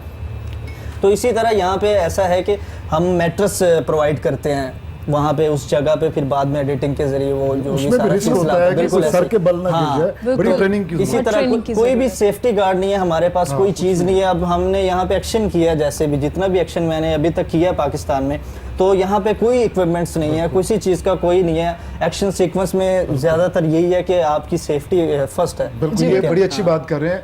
लोगों को की डिमांड ये है कि हम भारत के लेवल की फिल्म बनाएं। सैयद नूर साहब ने बड़ी अच्छी बात की, सैयद नूर साहब ने कहते हैं यार उनका इक्विपमेंट देखें और हमारा आके देखें, हम रस्सी से कैमरा बांध के क्रेन शॉट ले रहे होते हैं। आप अगर आके हमारे काम के हालात तो देखें जिन सर्कमस्टांसिस में हम काम कर रहे हैं। डिमांड करते हैं एक्शन ऐसा हो जैसा अजय देवगन का है, या एक्शन ऐसा हो जैसा सलमान खान का है, और इक्विपमेंट देखें जो जिन हालात से ये बेचारे नुबुर्दाज मां हैं, आप देखें, आपको आप इनको तहसीन देंगे, खराज तहसीन पेश करेंगे कि यार इन हालात में इतना अच्छा काम प्रोड्यूस कर रहे हैं। काफी चीजें चेंज हो गई। नहीं अभी अभी बहुत राउंड अबाउट मैंने देखी है। देखिए जिन्होंने राउंड अबाउट देखी है, इनसे पूछिएगा कि उसके सीक्वेंस कैसे हैं, ठीक है। वो सारे सीक्वेंस विदाउट इक्विपमेंट्स है, देखे ना सारा कुछ, जितनी भी जिम्नास्टिक उसमें हमने किया है, जितने भी मेरे साथ सारे जो मेरी टीम थी, ठीक है, तो उन सबको उनको कुछ ना कुछ, किसी ना किसी को लेग की प्रॉब्लम या कोई ना कोई मसले मसाइल हमें फेस करना पड़े हैं। लेकिन यहाँ पे और ये कहते हैं कि वही जैसे कि सर ने बात की कि यहाँ पे वो हॉलीवुड टाइप का जो है एक्शन मांगते हैं, वो कहते हैं कि यार पाकिस्तान में ऐसा हो, पहले इक्विपमेंट्स तो अरेंज करके हाँ, बिल्कुल, ये तो बड़ा जरूरी है। अभी इसका मतलब है कि फिल्म पे अभी बहुत काम करना होगा। अभी बस स्टार्ट लिया है, उम्मीद करते हैं ये स्टार्ट अच्छा रहे और हम ज़्यादा से ज़्यादा काम कर सके। सर, कैसे बेवकूफ़ बनने से बचा जा सकता है? दिल में खुम की बात कैसे बच सकते हैं? कौन कौन से पॉइंट्स हैं जो हमें नोट करने चाहिए जब आप सेल पे जाते हैं या कोई चीज़ बाई करते हैं? Very good question Iram. आपके प्रोग्राम के तवज्जो से मैं बताऊं कि आजकल आपकी पाम पे सारी चीज़ें हैं। ये अंग्रेज़ी का एक लफ्ज़ है कि डिग डीप, रिसर्च करके जाएं। सेलें लगी हैं, हर कोई अट्रैक्ट कर रहा होगा अभी आपको 70% off, 60%, flat 30, buy one get one free, buy two get one free. एक तो देखें आपका मोटिव क्या है जी। कुछ लोग ट्रेंडी हैं, आपको डिज़ाइन चाहिए, कुछ लोग मिक्स करते हैं कि पुरानी साल की इन्वेंट्री निकाल के मिक्स कर रहे हैं, कुछ लोग अपने स्लो आइटम्स को कर रहे हैं। पहले तो टारगेट बनाएं कि आपने किस उस पर जाना है, फिर ऐड को गौर से पढ़ें, उसमें अप टू का जिक्र है, उसमें टर्म्स एंड कंडीशंस अप्लाई लिखा हुआ है। इस तरह की चीजें हैं जो लीगली कब से कब तक और लीगली अपने आप को सिक्योर कर रहे हैं और आपको ही बेवकूफ़ बना रहे हैं, ठीक है। फिर एक जगह से फॉरेन शॉपिंग ना करें, ठीक है, वेट कर लीजिए। हाँ, 2 3 4 से कंपेयर जरूरी। जैसा एक विंडो कस्टमर या विंडो शॉपिंग की आपकी हैबिट होती है हमारी, के हम 3-4 जगहों पे जाते हैं, कंपेयर करते हैं, ठीक है, प्राइस, डिज़ाइंस, वैरायटी, स्टफ़, सारी चीज़ें ये ज़रूर कंपेयर करें। लेकिन आखिर में जहाँ पे डील अच्छी मिल रही है वहाँ से फ़ौरन उठा भी लें, कि ये ना हो कि आप दोबारा आए 5 स्टोर्स के बाद और वो चीज़ ख़त्म हो गई हो। तो ये भी आपने वो देखना। स्टाइल देखें जो आपको अच्छा लगता है, और कभी भी सिर्फ बार्गेन अच्छा मिलने पे ना उठा लें। कई दफ़ा चीज़ें आप उठा लेती हैं, आपको कंफर्ट ही नहीं होती, आपके कलर कॉम्प्लेक्शन के साथ वो नहीं जा रही होता, वो साइज भी पूरा नहीं होता, ज़्यादा लूज हो जाती है। आपकी इंडस्ट्री में तो महीने बाद चीज़ें चेंज हो रही होती है। ये ना आज ले ले, महीने बाद उसका फैशन ही आउट हो गया। सही बात, ठीक है। तो ये रिसर्च डिटेल करें कि फ्यूचर की क्या नीड है, विंटर का ड्यूरेशन क्या है, अगर सेल लग रही है, अगर जनवरी में फॉर एग्जांपल विंटर की सेल लग रही, तो हमारे यहाँ तो फरवरी में गर्मी आ जाती है, तो फिर आपका यूज़ कोई नहीं, 10 महीने उसको स्टोर किए रखेंगे तो होल्डिंग कॉस्ट है, और उस वक्त तक फैशन चेंज हो जाएगा, आपको पूरा भी नहीं आएगा। एक सवाल मसले मसाइल हो जी जी जाएंगे। जरूर सर, सवाल ये है सेल से कि- रिलेटेड है सर। जी जी ऑफ कोर्स, मैं शायरी का क्यों पूछूंगा भले मानस आदमी से। सर को भी अट्रैक्ट कर रही है सेल। ये दिमागी तौर पर बेवकूफ बनाते हैं हम वॉलेट को, जैसा कि पैसा निकलवाने में की बेवकूफ चीज होती है 99 लिख के वो जी बिल्कुल। बटा रेट। बिल्कुल सर क्या कहना सवाल चाहिए? ये है कि जो आप जो ट्रेनिंग करते हैं वो एंटरप्रेन्योर साइड की करते हैं, एंटरप्रेन्योर है, उसके आगे सर्विसेज हैं जी। उनकी, वो क्या कभी आपने कस्टमर की ट्रेनिंग भी की कि how to pick and choose and how to select some brand?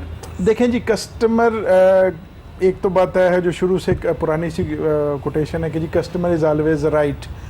So as a sales person या customer service person you can't argue with the customer, बहस नहीं करनी, उसको कभी गलत नहीं करना, but there are certain points आजकल की न्यू रिसर्च कहती है where you can educate your customer. ठीक है, फॉर एग्जांपल कुछ स्टफ है, आप किसी जगह जाते हैं, आप कहते हैं जी ये कितने का चीज़ है, वो कहते हैं 3000 रुपये की, आप कहते हैं यार फलां जगह तो 2500 के मिल रही है। ठीक है, अब 500-600 रुपये का डिफरेंस आ गया, तो then you need to educate your customer. कुछ स्टफ में प्रॉब्लम होगी, कलर फेड नहीं होता होगा, डिज़ाइन लेटेस्ट होगा, ब्रांड की प्रेजेंटेशन बड़ी अच्छी होगी, इमेज बड़ा अच्छा होगा, कोई और वजह हो सकती है, तो आपने वहाँ पे एजुकेट करना है।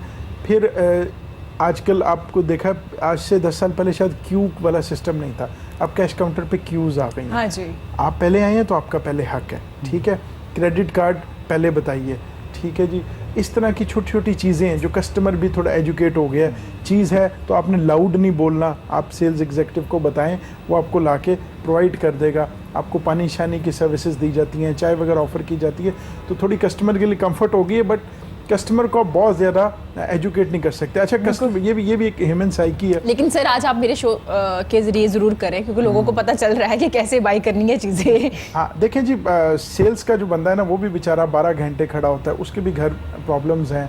ठीक है जी, उसको जॉब का जी, प्रेशर भी बिल्कुल। है, टारगेट्स अचीव करने हैं, सुपरवाइज़र ने भी उसको खींचा है, वो 5 मिनट लेट हो गया, उसकी उस पर भी खिंचाई हुई है, बट कस्टमर को इस बात से गर्ज नहीं है, क्योंकि कस्टमर एक हैंडसम अमाउंट पे करें, एंड ही और she required that level of service, तो थोड़ा सा उसका ख्याल करें। आप बहुत ज़्यादा लाउड ना हों, ठीक है, पैनिक ना क्रिएट करें। बिल्कुल। शॉपिंग एक एक्टिविटी है, मतलब अमेरिका enjoy जैसे कीजिए। मुल्क में shopping is the second best layer activity after watching television.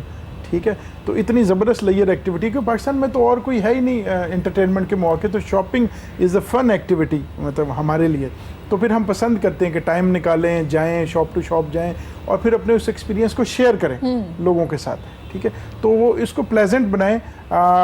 हम लोग तो ट्रेन कर रहे हैं, ब्रांड्स ट्रेन करें कस्टमर सर्विस सेल्स पे, कि एक बड़ा ज़बरदस्त एक्सपीरियंस दे कस्टमर को। कस्टमर को चीज़ नहीं भी चाहिए, उसकी इन्फॉर्मेशन पूछता है, 50 आपसे जूते भी निकाल लेता है, 51वां भी निकाल रहा है, तो आपका लबो लहजा वही रहना चाहिए, आपके माथे पे कोई बल नहीं आना चाहिए, आप उसी जेस्चर Smile के के साथ, साथ। उसी स्माइल के साथ, उसको बिल्कुल। खंदा पेशानी के साथ, वो उसको चीज़ नहीं भी चाहिए, वो एक्स्ट्रा कोई चीज़ पूछ रहा है, तो वो भी दें कि फ्यूचर का कस्टमर अपने लिए बनाए। हाँ बिल्कुल। तो ये बेसिक्स हैं कस्टमर सर्विस की, कि जबरदस्त। आप उससे एक लॉन्ग टर्म, इसको कहते हैं CRM, कस्टमर रिलेशनशिप मैनेजमेंट, कि आप एक ऐसा रिलेशन रखें कि वो बार बार आपके पास। ज़बरदस्त। नासिर से पूछेंगे, नासिर आप रियाज करते हैं? जैसे सर कह रहे थे कि सुबह के वक्त फजर की नमाज के बाद रियाज किया जाता था, तो आज भी किया जाता है? आप करते हैं रियाज, प्रैक्टिस करते हैं? जी बेसिकल तो प्रैक्टिस तो बगैर गाया नहीं जाता। ठीक है, ये रियाज जिन्ना भी करांगे ये गायकी ਨੂੰ ਇੰਪਰੂਵ ਕਰਦਾ। ਠੀਕ ਹੈ, ਜਿੰਨਾ ਮਤਲਬ ਕਿ ਅਸੀਂ ਜਿੰਨੀ ਵੀ ਪ੍ਰੈਕਟਿਸ ਕਰਾਂਗੇ ਉਹਦੇ ਵਿੱਚ ਸਾਡਾ ਫਾਇਦਾ ਵਾ। ਬਿਲਕੁਲ। ਆਵਾਜ਼ ਨੂੰ ਹੋਰ ਤਿੱਖਾ ਕਰਦਾ, ਲੋਕਾਂ ਦੇ ਦਿਲ 'ਚ ਬੈਂਦੀ ਆਵਾਜ਼। जबरदस्त, मतलब करते हैं आप, हाँ जी। प्रयास करते हैं। इस तो बगैर आपके है नहीं। टीचर कौन है, कौन से हैं ऐसे सिंगर जिन्हें आप सुनते हैं और बहुत पसंद करते हैं? ਉਹ ਤਾਂ ਖਾਨ नुसरत खान साहब जबरदस्त, ਤੇ वो आपके फेवरेट है? ਉਹਨਾਂ ਨੂੰ ਮੈਂ ਲਾਈਕ ਕਰਦਾ ਹਾਂ ਔਰ ਸ਼ੁਰੂ ਤੋਂ ਉਹਨਾਂ ਨੂੰ ਸੁਣਦੇ ਆ। ठीक हो गया, ज़बरदस्त। सर शायरी का बाजी बेहतरीन रहा, मौजूदा सूरत हाल क्या है? टिकटॉक पे भी शायर हैं काफ़ी, सुना होगा आपने यकीनन, जी जी जी। सोशल मीडिया पे भी है, तो क्या कहना चाहेंगे आप? देखिए, शायरी का माजी इसलिए अच्छा था कि उस वक्त लोगों के पास एंटरटेनमेंट के लिए कम मौके थे, मौके से मुराद आउटलेट्स कम थी। With the advent of television जी and with the invention of radio for that matter, लोगों के पास घरों में बैठ के मौसीकी और शायरी सुनने का मौके मैसर आए। वक्त तरक्की करता गया, तावक्त ये कि हम सोशल मीडिया के ज़माने में आ गए, तो अब वो मुशायरे की उस तरह की रिवायत अगरचे नहीं है, लेकिन एक खुशगवार तब्दीली हम पिछले कुछ सालों से देख रहे हैं और मैं ख़ुद उस तब्दीली का हिस्सा भी हूँ। वो ये है कि यूनिवर्सिटियों में जहाँ कलंदर नाइट होनी है, कवाली नाइट होनी है, म्यूज़िकल नाइट होनी है और ड्रामा खेला जाएगा, वहाँ पे मुशायरा भी लाजमी है। It has become an essential ingredient, वो जो बल्कि integral part of the total events, the chain of events, वो इंटेग्रल पार्ट बन चुका है मुशायरा। तो उससे फ़ायदा ये हुआ है कि जो यूनिवर्सिटी गोइंग स्टूडेंट्स हैं, those who are in their teen age, for that matter at the early 20, उनका जो वक्त है, तो वो तरबियत हासिल करते हैं, लाइव सुनते हैं मुख्तलिफ शुअरा को, अपने वक्त के बेहतरीन शुअरा को, और उनकी शेरी तरबियत होती है। तो इन अ वे यस, किताब से ताल्लुक़ टूट गया लेकिन शायर के साथ ताल्लुक़ बन गया। और वो हर यूनिवर्सिटी में मुशायरा होता है। पिछले दिनों मैंने एक यूनिवर्सिटी में मुशायरा होस्ट किया, उसमें हमने बेहतरीन शुअरा को बुलाया जो पाकिस्तान के बेहतरीन शुअरा हैं इस वक्त। तो हमने देखा कि सामने कोई हज़ारों में, सैकड़ों में नहीं, हज़ारों में लोग थे बैठे हुए। 6 बजे शुरू हुआ, शाम को 9 सवा 9 बजे जाके ख़त्म हुआ। 3 साढ़े 3 घंटे वही जोश खरोश जो पहले मिसरे पे था वो आखिर तक कायम रहा। यही चीज़ अब बाकी जिन यूनिवर्सिटी में मैं पढ़ाता हूँ वहाँ पे भी, और जहाँ पे मैं विजिटिंग के तौर पे जाता हूँ वहाँ पे ये मुशायरे हमसे लोग रब्ता करते हैं, अच्छा बताएं, आप आए आके होस्ट भी करें और हमारे बच्चों को ये शेर के बारे में सिखाएं भी। जिन्होंने शायरी को एंटरटेनमेंट बनाया है वो गए हैं टिकटॉक पे, उन्होंने नुकसान दिया है। वो किसी तरह भी बेवजन भी सुना रहे हैं, बड़ी कच्ची पक्की टीनेज की शायरी भी सुना रहे हैं। मसलन उनको पता है कि यूनिवर्सिटी में पढ़ते हुए आप एक मिसरे में लफ्ज़ लड़की इस्तेमाल कर दें तो उसके बाद हाल मच जाएगी थिएटर में और पूरे पिंडाल में, तो वो इस्तेमाल करते हैं इसको, उसका फ़ायदा उठाते हैं। लेकिन उससे नुकसान ये होता है कि मुशायरा आउट ऑफ कंट्रोल हो जाता है। और सीनियर जो कि बहुत अच्छे शुअरा हैं जिनको पूरी तवज्जो से सुनना चाहिए, हमारी एक रिवायत थी जी फर्शी नशिस्त की, लोग तकिए पे ऐसे बाजू रख के सुनते रहते थे और मुशायरे में ताली नहीं बजती थी, पुरानी लखनवी स्टाइल में ताली नहीं बजती थी, बस दाद पड़ती थी। लेकिन अब ये है कि ताली तो बचती है, ताली तो हम खुद अब आगाज़ करवाते हैं उसका, लेकिन वो जो हूट करना शुरू कर देते हैं ना, ये इस लड़की नुमा जो मिसरे होते हैं, बल्कि वो क्योंकि क्या कहना चाहिए, लड़की ज़ात मिसरे जो है ना उसकी वजह से, ये लड़के ज़ात, लड़की आके शायरी पढ़ रही है तो वो नौजवान लड़कों के बारे में बात करेगी, उछलेंगे लोग, खुश होंगे, हूट करेंगे। तो हम उन्हें कहते हैं कि यार आपने इस तरह की शायरी करनी है तो जाएं जाके किसी जुगत वाले ड्रामे में हिस्सा लें। आपने जुगते मारनी है शायरी में भी जाके, तो वो फकड़पन है वो जो उसके लिए बेहतर है, थिएटर मौजूद है, आप उधर जाके परफॉर्म कर लें। लोग 1500 का 5000 तक का टिकट लेके आएंगे, आपको पैसे भी ज्यादा मिलेंगे। आपको मुझे बताइए कि मुशायरे को नुकसान हुआ, शायरी को मुशायरे से ये फायदा हुआ? ये दोनों पैरेलल चल रहे हैं। It's a very good question by the way, और मैं खुश हूँ कि आप बहुत अच्छे सवालात कर रही हैं।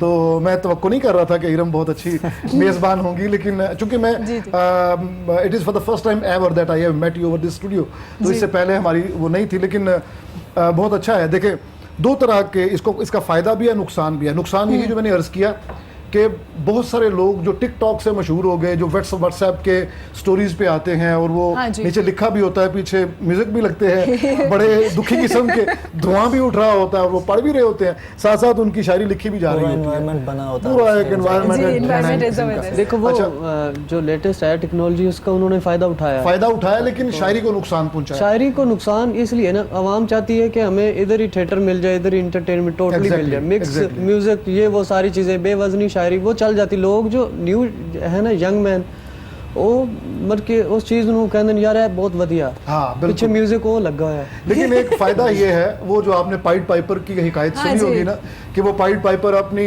पाइप बजा के लोगों को पीछे ले आता था। हम कहते हैं अच्छा टिकटॉक शायर लोगों को पीछे ले आए हैं, अब हमारे सामने आए ताकि हम इनको बताएं कि मिसरा तर क्या होता है, फैज़ की शायरी क्या थी, मजीद अमजद की शायरी क्या थी, नूमी राशिद की, फराज की शायरी क्या है, और अमजद इस्लाम अमजद कैसा अच्छा लिख रहे हैं, हमारे अहद में फ़रत अब्बास शाह कितना अच्छा लिख रहे हैं, अदीम कैसा अच्छा लिखते थे, अदम कैसा अच्छा लिखते थे, वगैरह वगैरह एंड सो फोर्थ। तो ये नुकसान तो है ही, क्योंकि वो गेटवे पे खड़े हैं। लेकिन once people are into the hall after passing through the gate, तो वहाँ पे उनकी मुलाकात हम जैसे जो तलबा हैं, तालिबान इल्म हैं, तालिबान शायरी हैं, वो खड़े होते हैं। फिर हम उनको पाइट पाइपर का शुक्रिया अदा करते हैं कि भाई आपका शुक्रिया, यहाँ तक ले आए हैं आप, हमारे चिल्ड्रन को आगे हमारे हवाले कर दें ताकि हम इनकी शरी तरबियत करें। तो ये फ़ायदा भी है, मुशायरे का फ़ायदा भी है। ठीक हो गया सर, आप टीचर भी हैं और फिल्म पढ़ाते हैं। जी। फिल्म पढ़ाना कितना ज़रूरी है, पढ़ना कितना ज़रूरी है, और जो आपके स्टूडेंट्स हैं क्या कर रहे हैं प्रैक्टिकल लाइफ में, कोई काम कर रहे हैं फिल्म जी के हाँ, लिए? मेरे बहुत सारे स्टूडेंट्स अल्हम्दुलिल्लाह अब टेलीविज़न और फिल्म में चले गए ज़बरदस्त। और शॉर्ट फिल्म्स बना रहे हैं। रिसेंटली मेरा एक स्टूडेंट है उमर, उसने शॉर्ट फिल्म्स काफ़ी सारी बनाई हैं। उसकी एक फ़िल्म है बाबू, जो ग़ुलाम अब्बास का अफसाना है बंदर वाला, उससे हमने उसको इन्फर किया और मैंने ही उसका स्क्रीन प्ले लिखा। ज़बरदस्त। तो उस फिल्म ने पूरे पाकिस्तान में 14 अवार्ड्स जीते। ज़बरदस्त, जी हाँ। ज़बरदस्त। और ये बड़ा एक क्रेडिट है हमारा, हम ऑनर है। तो ये बच्चे तो काम कर रहे हैं। आपका ये दूसरा सवाल ये कि क्या फ़िल्म सीखने का फ़ायदा होता है, मैं कहता हूँ बिल्कुल होता है। दुनिया में इसको बाकायदा एक इल्म के तौर पे मान लिया गया है जी। और film is being taught in universities as well. Massachusetts में फॉर एग्जांपल फिल्मोसफी के नाम से अरविंद सिंगर साहब पढ़ाते हैं। फिलोसफी ऑफ फिल्म वो बाकायदा पढ़ाते हैं। ज़बरदस्त। और हम ये कहते हैं कि before you pick up the camera you should know how to and why to make a frame. Exactly. जैसे अभी हमारे कैमरामैन कह रहे थे कि आप इस तरह बैठेंगे जी, या बिल्कुल। आगे होके बैठेंगे, तो हम यही बच्चों को एजुकेट करते हैं कि आपने एक बनाया है फ्रेम, उस फ्रेम के अंदर जो चीज़ पड़ी हुई है that is not by chance, Yeah. That is by design. That's even अगर true. उसमें जबरदस्त। कोई सुई भी पड़ी हुई है तो उसका कोई पर्पस होना चाहिए। आप ये नहीं कह सकते कि ये इत्तफाकन वहां चूंकि पड़ी हुई थी इसलिए फ्रेम में आ गई है। खुदा ने जब कायनात बनाई है तो बाय चांस कुछ नहीं रखा, हर चीज का पर्पस है। इसी तरह आपने भी फ्रेम बनाना है, ज़बरदस्त। आपने भी इसी तरह फ्रेम By बनाना है। तो chance कुछ नहीं होता। बाय चांस कुछ नहीं होता। आपने फलान जगह पे कट कहना है तो हमने उस पे म्यूजिक की बीट लगानी है, या म्यूजिक की बीट पे हमने कट लगाना है। जबरदस्त। तो ये चीजें जब हम मुकम्मल 2 साल पढ़ाते रहते हैं, बल्कि हमारे अदाकार भाई हैं, जी। एक्टिंग बाकायदा 2 साल सिखाई जाती है। मैं अभी चंद दिन पहले ही एक मास्टर क्लास के बंदे को सुन रहा था, वो कहता है कि हम मेथड एक्टिंग की थ्योरी पूरा साल पहले पढ़ाते हैं, उसके बाद जब हम कहते हैं कि ये फलां चीज़ अब आपने थिएटर के लिए सीख लिया है, now come to screen, this is taught in the second year. Exactly. First year में ये चीज़ें नहीं है। थिएटर की अदाकारी आपको पता है स्क्रीन की अदाकारी से way too difficult and different. जी। तो उसकी वजह यह है कि आपने थिएटर पे तो बुलंद आवाज में बोलना होता Exactly, है, बिल्कुल। हर चीज ब्लास्टिंग है, लाउड एक्सप्रेशन है आपका, फॉर दैट मैटर एग्जेजरेटेड है। जबकि आपका क्लोज शॉट हमने लिया हुआ है, आप एक आंख भी झपकेंगे ब्लास्ट होगा। Last ऐसे ही उससे बचना कैसे है? थिएटर में क्लोजअप लेने की कोई फैसिलिटी नहीं है। फिल्म में आप एक ही जगह पे फ्रेम रखेंगे तो वो आपकी फिल्म चल नहीं पाएगी। तो ये ऐसे दो ही- मुख्तलिफ चीज़ें हैं। Exactly. एक जगह पे कॉमन है अदाकारी, लेकिन दोनों की अदाकारी मुख्तलिफ है। तो ये अदाकारी पे ही सिर्फ 2-2 साल सिखाया जाता है, कहाँ उसके बाद आगे आगे फिल्म मेकिंग।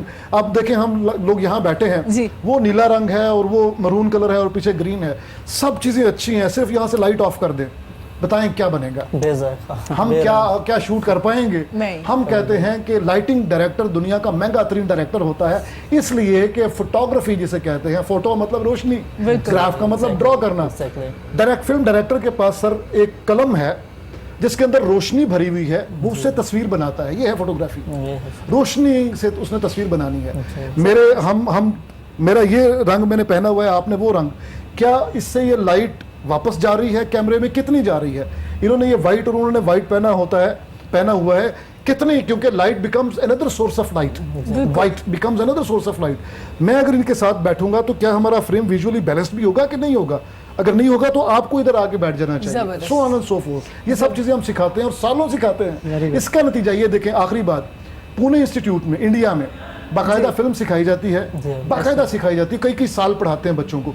उसी का नतीजा है कि इंडिया में फिल्म के फ्लॉप होने की रेशो बहुत कम हो बहुत कम गई। हो बहुत गई। पाकिस्तान में एक तो फिल्म बनती कम है, ऊपर से ड्रामे को ड्रैग करते हैं, ड्रामा Exactly. किस्म की फिल्में होती हैं और वो फ्लॉप हो जाती है। अच्छा सर, क्योंकि आपने पाकिस्तान नई में फिल्म फिल्म्स एसोसिएशन नहीं है। देखी? जो नई फिल्म्स आई पाकिस्तान सब, सारी सब, देखी? सब। अच्छा, कौन सी फिल्म अच्छी लगी और क्यों अच्छी लगी? मुझे परे हट लव बहुत बेहतर लगी। बेहतर लगी? जी बहुत बेहतर। पाकिस्तान में फिल्म नहीं बन रही। पाकिस्तान में जो फिल्म थी, जिसको मैं समझता हूँ कि जिसको पीस ऑफ सिनेमा कहना चाहिए, जी। वो थी मोर, जामी ने बनाई थी, वो थी सिनेमैटिक। पाकिस्तान में छोटी और बड़ी स्क्रीन के डिफरेंस को, जो खुदा के लिए huge कैसी difference- लगी आपको? फिल्म नहीं थी, फिल्म दैट नहीं वाज थी। नॉट अ फिल्म, काफ कंगना अच्छी film that's not a film. Again Khalil Qamar मेरा दोस्त है, लेकिन मैं कहूँगा वो फिल्म नहीं है। सर किस चीज में कमी नजर आ रही है अभी जो स्टार्ट सिनेमाटोग्राफी में, सिनेमेटोग्राफी में बिल्कुल फोटोग्राफी सिनेमाटोग्राफी से क्यों मुख्तलिफ है? क्या वजह है कि भारत में बिलअमूम और हॉलीवुड में बिलखसूस वो बंदा टीवी के लिए काम नहीं करता जो फिल्म के लिए काम कर रहा है? क्या वजह है? यही वजह है कि सिनेमा की ट्रेनिंग ही और है, सिनेमा की डायमेंशन और है। हम टीवी देखते हुए जैसे हमें लोग यहाँ पे देखेंगे जी। और उस वक्त वो चाय भी पी रहे होंगे, अम्मी ने आवाज़ दी है नीचे, उनकी भी बात सुन रहे हैं, अखबार भी खोल लिया है, कोई फ़ोन भी आ गया वो भी सुन लेंगे। लेकिन सिनेमा हॉल के अंदर तो बत्तियां बुझी होती हैं, हिप्नोटिज्म होती है वहाँ पे, हिप्नोटिक एक्सपीरियंस होता है वो। इसलिए जैसे आप फरमा रहे थे कस्टमर एक्सपीरियंस है, हम कहते हैं cinema is something to experience. 60% of the cinema तो साउंड है। साउंड की वाइब्स आपके जिस्म से आर पार हो रही हैं क्या? क्या आपको थ्रिल महसूस हो रही है? तो ये साउंड डिजाइन टीवी के लिए तो नहीं होता। टेलीविजन पे ड्रामा चला दें, एक ही सोर्स है साउंड बाहर आने का, मोनो है या स्टीरियो, ऊपर स्पीकर लगे हुए हैं, ज्यादा से ज्यादा आप अच्छे शौकीन है 2 स्पीकर बाहर ला के खड़े कर देंगे, उससे वो इम्पैक्ट नहीं बनेगा जो सिनेमा का इम्पैक्ट है। आईमैक्स की साउंड बाकी डोल्बी स्टीरियो से मुख्तलिफ है। आईमैक्स तो आपको ऐसे ऊपर से हेलीकॉप्टर आएगा, ऐसे लगेगा जैसे आपके सर के ऊपर से गुजर ऐसा और उसकी वाइब्स आपके जिस्म से गो थ्रू हो रही हैं। ये है सिनेमा। पाकिस्तान में कहाँ बन रहा है? पाकिस्तान में नहीं है। करीब तरीन मोर थी, काफ कंगना हमारे अच्छे दोस्त ने बनाई है। फिल्में में इवन राउंड अबाउट भी देखने गया, हर तरह की फिल्म देखने जाता, सब फिल्म। मेरे पैसे ज्यादातर खर्च ही, मेरा सिनेमा चलता ही मेरे पैसे पे।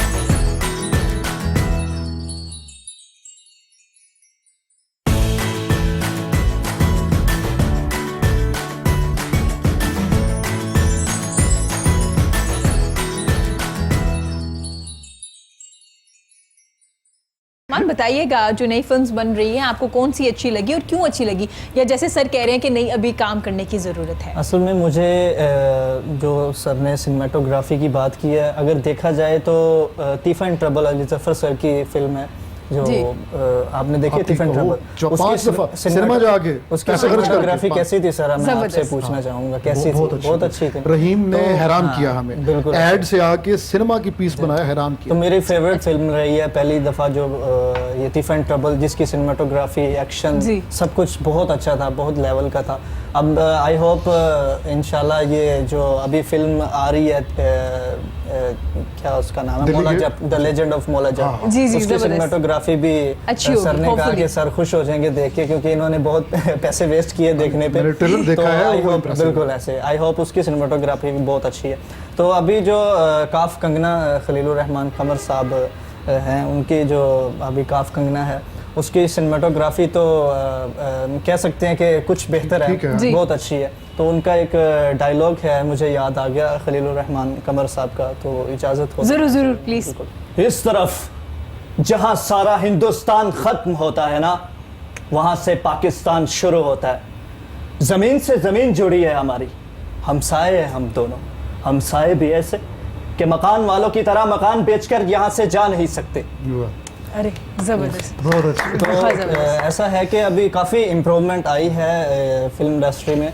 तो आई होप आगे जितनी भी फिल्में बनेंगी उनकी सारी सिनेमाटोग्राफी है, डायलॉग डिलीवरी, स्क्रिप्ट में तो हमारी माशाल्लाह हमारे पाकिस्तान पहले नंबर पे कह सकते हैं कि बहुत अच्छे राइटर्स हैं पाकिस्तान के बारे में क्या कहेंगे आप? स्क्रिप्ट कैसा लगा? अगेन देखें, सीरियल और चीज़ है, टेलीविजन और चीज़ है, ड्रामा और चीज़, फिल्म और चीज़ है। अच्छा सर, ड्रामे की लोग और हैं, जो स्क्रीन के चेहरे हैं वो और है, ऐसा चेहरे है? भी पूरी टीम जी हाँ, पूरी टीम फिल्म की और होती है। और चूंकि पाकिस्तान में अभी कमी है ना, इसलिए प्रॉब्लम है, वरना पूरी टीम अलग होती है। एक और बात में छोटी सी, बल्कि आप इस बात को एंजॉय करेंगे आई होप, कि हम कहते हैं कि सिनेमा तस्वीर का मीडियम है। मैं रिपीट करता हूँ, सिनेमा तस्वीर का मीडियम है। हम जब स्क्रीन प्ले पढ़ाते हैं तो हमारे पास अमेरिकन किताबें हैं और हमारे पास अल्टीमेट तो मायार वही है कि हम उस तरह की चीज़ बना सकें। यूरोप का ड्रामा बनाएं या अमेरिका का सिनेमा प्रोड्यूस करें। तो अमेरिका में कहा जाता है कि screen play story told through pictures. आप तस्वीर की मदद से कहानी सुनाते हैं, डायलॉग नहीं। फिल्म में अच्छा डायलॉग होना फिल्म को अच्छा नहीं बनाता, फिल्म की कमज़ोरी है। जबकि हमारे जो खलील रहमान कमर साहब हैं उनकी स्ट्रेंथ है डायलॉग। पंजाब नहीं जाऊंगी के डायलॉग कितने अच्छे थे, बहुत अच्छे थे। ऐसे लुत्फ आया, इसीलिए वो सुपरहिट एक पूरा साल मल्टीप्लेक्स में लगी रही है फिल्म में। बहुत छोटी बात तो नहीं है, लेकिन अगेन बात ये है कि जो स्टैंडर्ड है वो अलग है। हमारे दोस्त जो काम कर रहे हैं हम उनको अप्रिशिएट करेंगे कि क्योंकि इन्होंने ही बेहतर होना है आगे जाके। बिल्कुल ऐसा ही है। अब फिल्म की बात चल रही है, ये गाना मेरे बड़े भरा था, उन्होंने लिखा, कंपोज उन्होंने लिखा। लिखा। हाँ जी, जबरदस्त। सर कैसे लगी शायरी आपको? शायरी तो बहुत अच्छी है, गाता बहुत क्यूट, बहुत अच्छा, क्यूट बहुत गुलकार है ना जी, बिल्कुल। और मजे की बात है कि फैमिली बिजनेस है, बड़े भाई ने लिखा, छोटे ने गा दिया, तो बिजनेस नहीं वो मेरे भाई उदा सगे नहीं हम बोले मर के ਅਸੀਂ ਇਕੱਠਾ ਕੰਮ जबरदस्त जबरदस्त जी। वो उनको भी अपने भाई के कुछ कहना चाह रहे थे। मैं कह रहा था भाई भाइयां दे दर्द वਡਾਉਂਦੇ, भाई भाइयां ਦੀਆਂ ਬਾਹਾਂ, बाप सिरां दे ताज मोहम्मद, मावा ठंडियां छावा। वाह वाह जबरदस्त। हाँ जी, हमने सेल की बात कर ली और आपने बता भी दिया कि बेवकूफ़ नहीं बनना। और अब हम बात करेंगे फैशन के बारे में। थोड़ा बताइएगा कि आजकल ब्रांड्स किस तरह का न्यू अराइवल कैसा आ रहा है, विंटर के लिए क्या चल रहा है, कौन से कलर ज़्यादा इन है इस विंटर? विंटर देखें जी इरम, जिस तरह डार्क टू लाइट टोन होती है, ठीक है जी, डार्क टू लाइट ही है। नए नित नए डिज़ाइन आ रहे हैं, फैशन चेंज हो रहे हैं, इंटरनेशनल मैगजीन्स हैं, लोकल मीडिया है, आपका जो सोशल मीडिया और मीडिया ये तो बड़ा डोमिनेंट रोल प्ले करता है ब्रांड्स को भी। फिर कुछ लोग मैन्युफैक्चरिंग करवा रहे हैं इंटरनेशनली, कुछ लोकल। तो एक ख़वातीन में तो ख़ासकर एक इम्तजाज होता है रंगों का जी, क्योंकि यू नो ख़वातीन में जितने ज़्यादा कलर्स होंगे, जितनी वैरायटी होगी, जितने ज़्यादा सूट्स के साथ वो चल सकता है, जूता है या आपका क्लोथिंग है, तो उतना ही अट्रैक्ट करता है। स्टाइल्स नित नए आ रहे हैं, फिटिंग्स आपकी चेंज हो रही हैं, आपकी हील्स है, वेज हील्स है, फ्लैट्स हैं, इस तरह से सारे चीज़ें ऐड करें। एक बड़ी इंपॉर्टेंट चीज़ है सोशल मीडिया जी। ये एक बड़ी गजब की एक बला निकल आई है पिछले को 5 काफी बिजनेस को प्रमोट कर रही है, काफी ब्रांड्स को भी। में आप पॉलिटिकली देख लें इसका यूज़, आप वैसे देख लें सोशली इसका यूज़। लोगों ने इंस्टीट्यूट बना लिए हैं, लोग बूस्टर्स लगाते हैं, इस पर स्पॉन्सर्ड ऐड आते हैं आपके पास, ना चाहते हुए भी आपको चीज़ें ब्लिंक कर रही होती हैं। तो ये पिछले दिनों में एक ट्रेनिंग करा, बड़ा एक मज़ेदार वाक़या। तो कस्टमर की टाइप्स हम पढ़ाते हैं, किस किस किस्म के कस्टमर है। तो चूँकि हाईली इंटरेक्टिव सेशन होते हैं तो लोगों को भी पार्टिसिपेट करवाते हैं। तो एक साहब ने कहा कि जी टिकटॉक कस्टमर, ये नई कस्टमर की किस्म है। आई वाज आल्सो सरप्राइज्ड कि हाउ इज़ दैट। तो कहता है जी कि वो कस्टमर है, हमसे शॉपिंग करता है, वो बैग्स यूँ करता है, पकड़ता है, और दूसरी लड़की जो है वो कहती है जी आप टिकटॉक वो मेरी वीडियो बनाएं कि मैंने इस ब्रांड से शॉपिंग की है। बड़े स्टाइल के साथ वो वॉक इन और वॉक आउट होती है और वो टिकटॉक पे लगाई जाती है, ठीक है। तो मॉडल्स बहुत पैसे लेते हैं इस बात की, शाउट आउट ठीक है, TikTok shout out. I know couple of shopping malls जिन्होंने बैन कर दिया कि यहाँ पे टिकटॉक बनाना मना है, बिल्कुल। ठीक है। लोग कॉलेज के यंगस्टर्स और बाकी लोग आते थे, वो वहाँ पे बाकायदा शूटिंग करते थे और उसको प्रमोट करते थे टिकटॉक के ऊपर। तो जो सोशल मीडिया एक रेवोल्यूशन ले आया, फेसबुक है, इंस्टाग्राम है, ट्विटर है, ये बाकी मीडियम है, ये आपको देखें। पहली चीज़ आप क्या करते हैं जब सो के आप उठते हैं? जी, check your cell phone, check करते हैं, ठीक है। और ये ऐसा इसने नशा डाल दिया सोशल मीडिया ने कि अगर आप घंटा 2 चेक नहीं ना करते, आप कहते हैं यार कुछ चीज़ मिस हो रही है ज़िंदगी में, ज़िंदगी फीकी हो रही है। तो ये कॉन्शियसली आप लोग चेक कर रहे होते हैं। और ये लोग तो पैसे ही इस बात पे लगाते हैं, कंपनीज हायर की हुई हैं जो बूस्टर्स करते हैं, जो एडवर्टाइजमेंट करते हैं, जो एड्स लगाते हैं। टिकटॉक की वजह से प्रमोशन इजी नहीं हो गई? हाँ, नहीं, एक्सेस भी है, इजी हो गई है। Easy हो गई अच्छा, है। ये थोड़ा सा इकोनॉमिकल मीडिया, अगर आप देखें होर्डिंग आप लगाते हैं, आप पहले बैनर्स देखते थे, स्टीमर जिनको बोलते हाँ जी, हैं, बिल्कुल। आपके पोल्स पे लगे होते थे, या बड़े बड़े बैनर्स आप देखते थे, फ्लेक्स लगी हुई हैं। टेलीविज़न तो इंतहाई महंगा हो गया वो तो, और चैनल्स इतने हैं कि व्यूअरशिप भी वो है कि हाँ जी, कोई बिल्कुल। देखेगा या नहीं। अगर आप पाकिस्तानी चैनल्स की बात करें तो 50 से ऊपर चैनल्स ही हैं।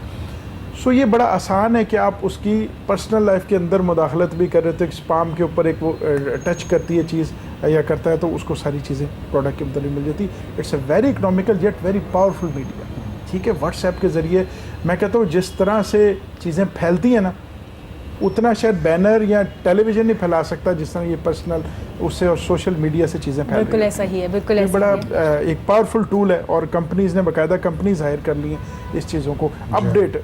आप देखें आपके दिमागों में घुसे में कोई नई अराइवल आ रही है, ठक करके आपको मैसेज, एक नहीं 3-3, 4-4, 5-5 सीरीज़ में ना चाहते हुए कोई डिस्काउंट्स लग रही हैं। इसी तरह इरिस्पेक्टिव ऑफ डिस्काउंट के आइटम सिर्फ 10% है, 5%, लेकिन आपको अट्रैक्ट कर रहे होते हैं बिल्कुल और ऐसा ही आपको है। फोर्स कर रहे होते हैं कि आप उस ब्रांड जी बिल्कुल ऐसा ही है। सर आपसे पूछना चाहूँगी, उर्दू गज़ल को कहाँ देखते हैं आप?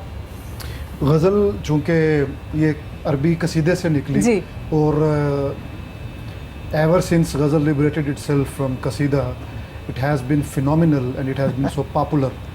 तो गज़ल हम सब की डार्लिंग है, ये कहीं नहीं जाने वाली, कहीं नहीं जाने इट इज़ वाली। Here to stay.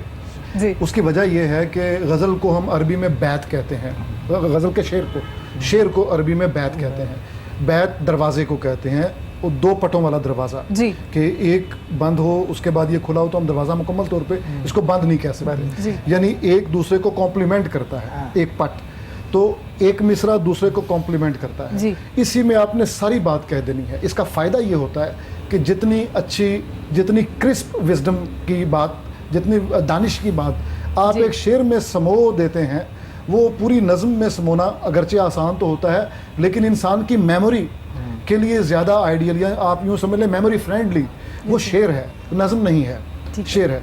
और शेर होता है गज़ल का। गज़ल के भी दो मतलब हैं, एक तो हिरन की चीख और एक औरत से बात करना। तो लोग कहते हैं पुराने ज़माने में हिरन की चीख ही थी, यानी दर्द और आहो बुका थी। उसके बाद आया हमारे जब हिंदुस्तान में और या पर्शिया में, तो वहाँ पे ये औरत से बात, महबूब से बात कर। अब कहते हैं जो जदीद गज़ल है इसमें ये दोनों चीज़ें पाई जाती हैं, बैक वक़्त औरत से बात भी है और आहो बुका भी है। जदीद इंसान की आहो बुका क्या है? जदीद इंसान की आहो बुका ये है, केड़े घर जावा मैं खड़ा मैं विचार दा, एक घर रब दा तो दूजा घर यार दा। ये जो डायलमा है, ये जो कन्फ्यूजन है, मेरी अपने आप के साथ जंग है, ये मेरा अलमिया है। इस अलमिया को हम जदीद गज़ल में समोते हैं और शेर कहते हैं और लोगों को पसंद आते हैं। ज़बरदस्त, बहुत शुक्रिया आपका, आपने अपना कीमती वक्त दिया सर। आपका बहुत शुक्रिया, बेस्ट ऑफ लक जो आपकी फिल्म्स आ रही हैं और जो आप नए प्रोजेक्ट्स पे काम कर रहे हैं। जनाब आपका बहुत शुक्रिया, आप जो आपने हमें सेल के बारे में बताया और हमें ये बताया कि शॉपिंग कैसे करनी लास्ट है। Message, be prepared. ये वैसे तो 27-28 नवंबर है ब्लैक फ्राइडे या ब्लेस्ड फ्राइडे, बट इस साल चूँकि वैसे ही स्लम्प है मार्केट में, तो 15 नवंबर से आप शुरू हो जाएं और तैयार हैं लाइनें देखने के लिए और हंट करने के लिए। बिल्कुल ऐसे ही नासिर, आपका बहुत शुक्रिया। प्रोग्राम के इख्तिताम पे हम आपसे गाना भी सुनेंगे। नाज़रीन आप सबका बहुत शुक्रिया, खुश रहिए, अपना और अपने प्यारों का बहुत ज़्यादा ख्याल रखिए। अल्लाह हाफ़िज़। बिलो फ्रंट सीट रखी तेरे लई तेनू लाहौर घुमावां मैं। बिलो फ्रंट सीट रखी तेरे लई तेनू लाहौर घुमावां मैं। तेनू ले जावां मैं फोर्ट्रेस नू नाले शॉपिंग करावां मैं। पूरे लाहौर दी आवाम सानू कर दी सलाम, जेड़ा साडियां तू मनदी नहीं आजा लाइव दिखावां मैं। बिलो फ्रंट सीट रखी तेरे लई तेनू लाहौर घुमावां मैं। और घुमावां मैं।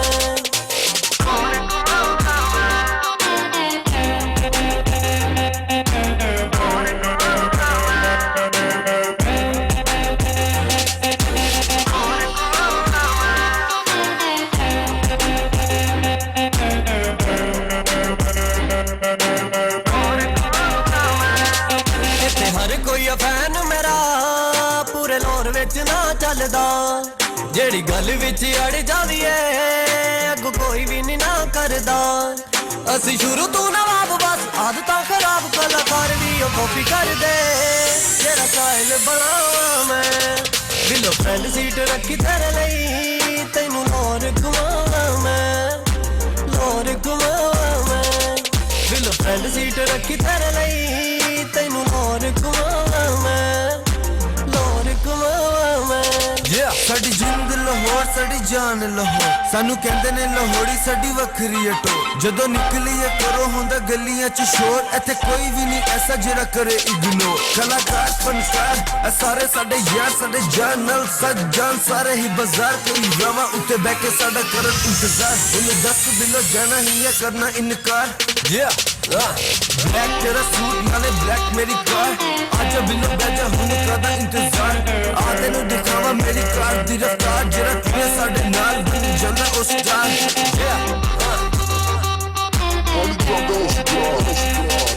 जेड़ा साडे नाल रवे बल्लिए ओनू ऐश कराउंदे आ।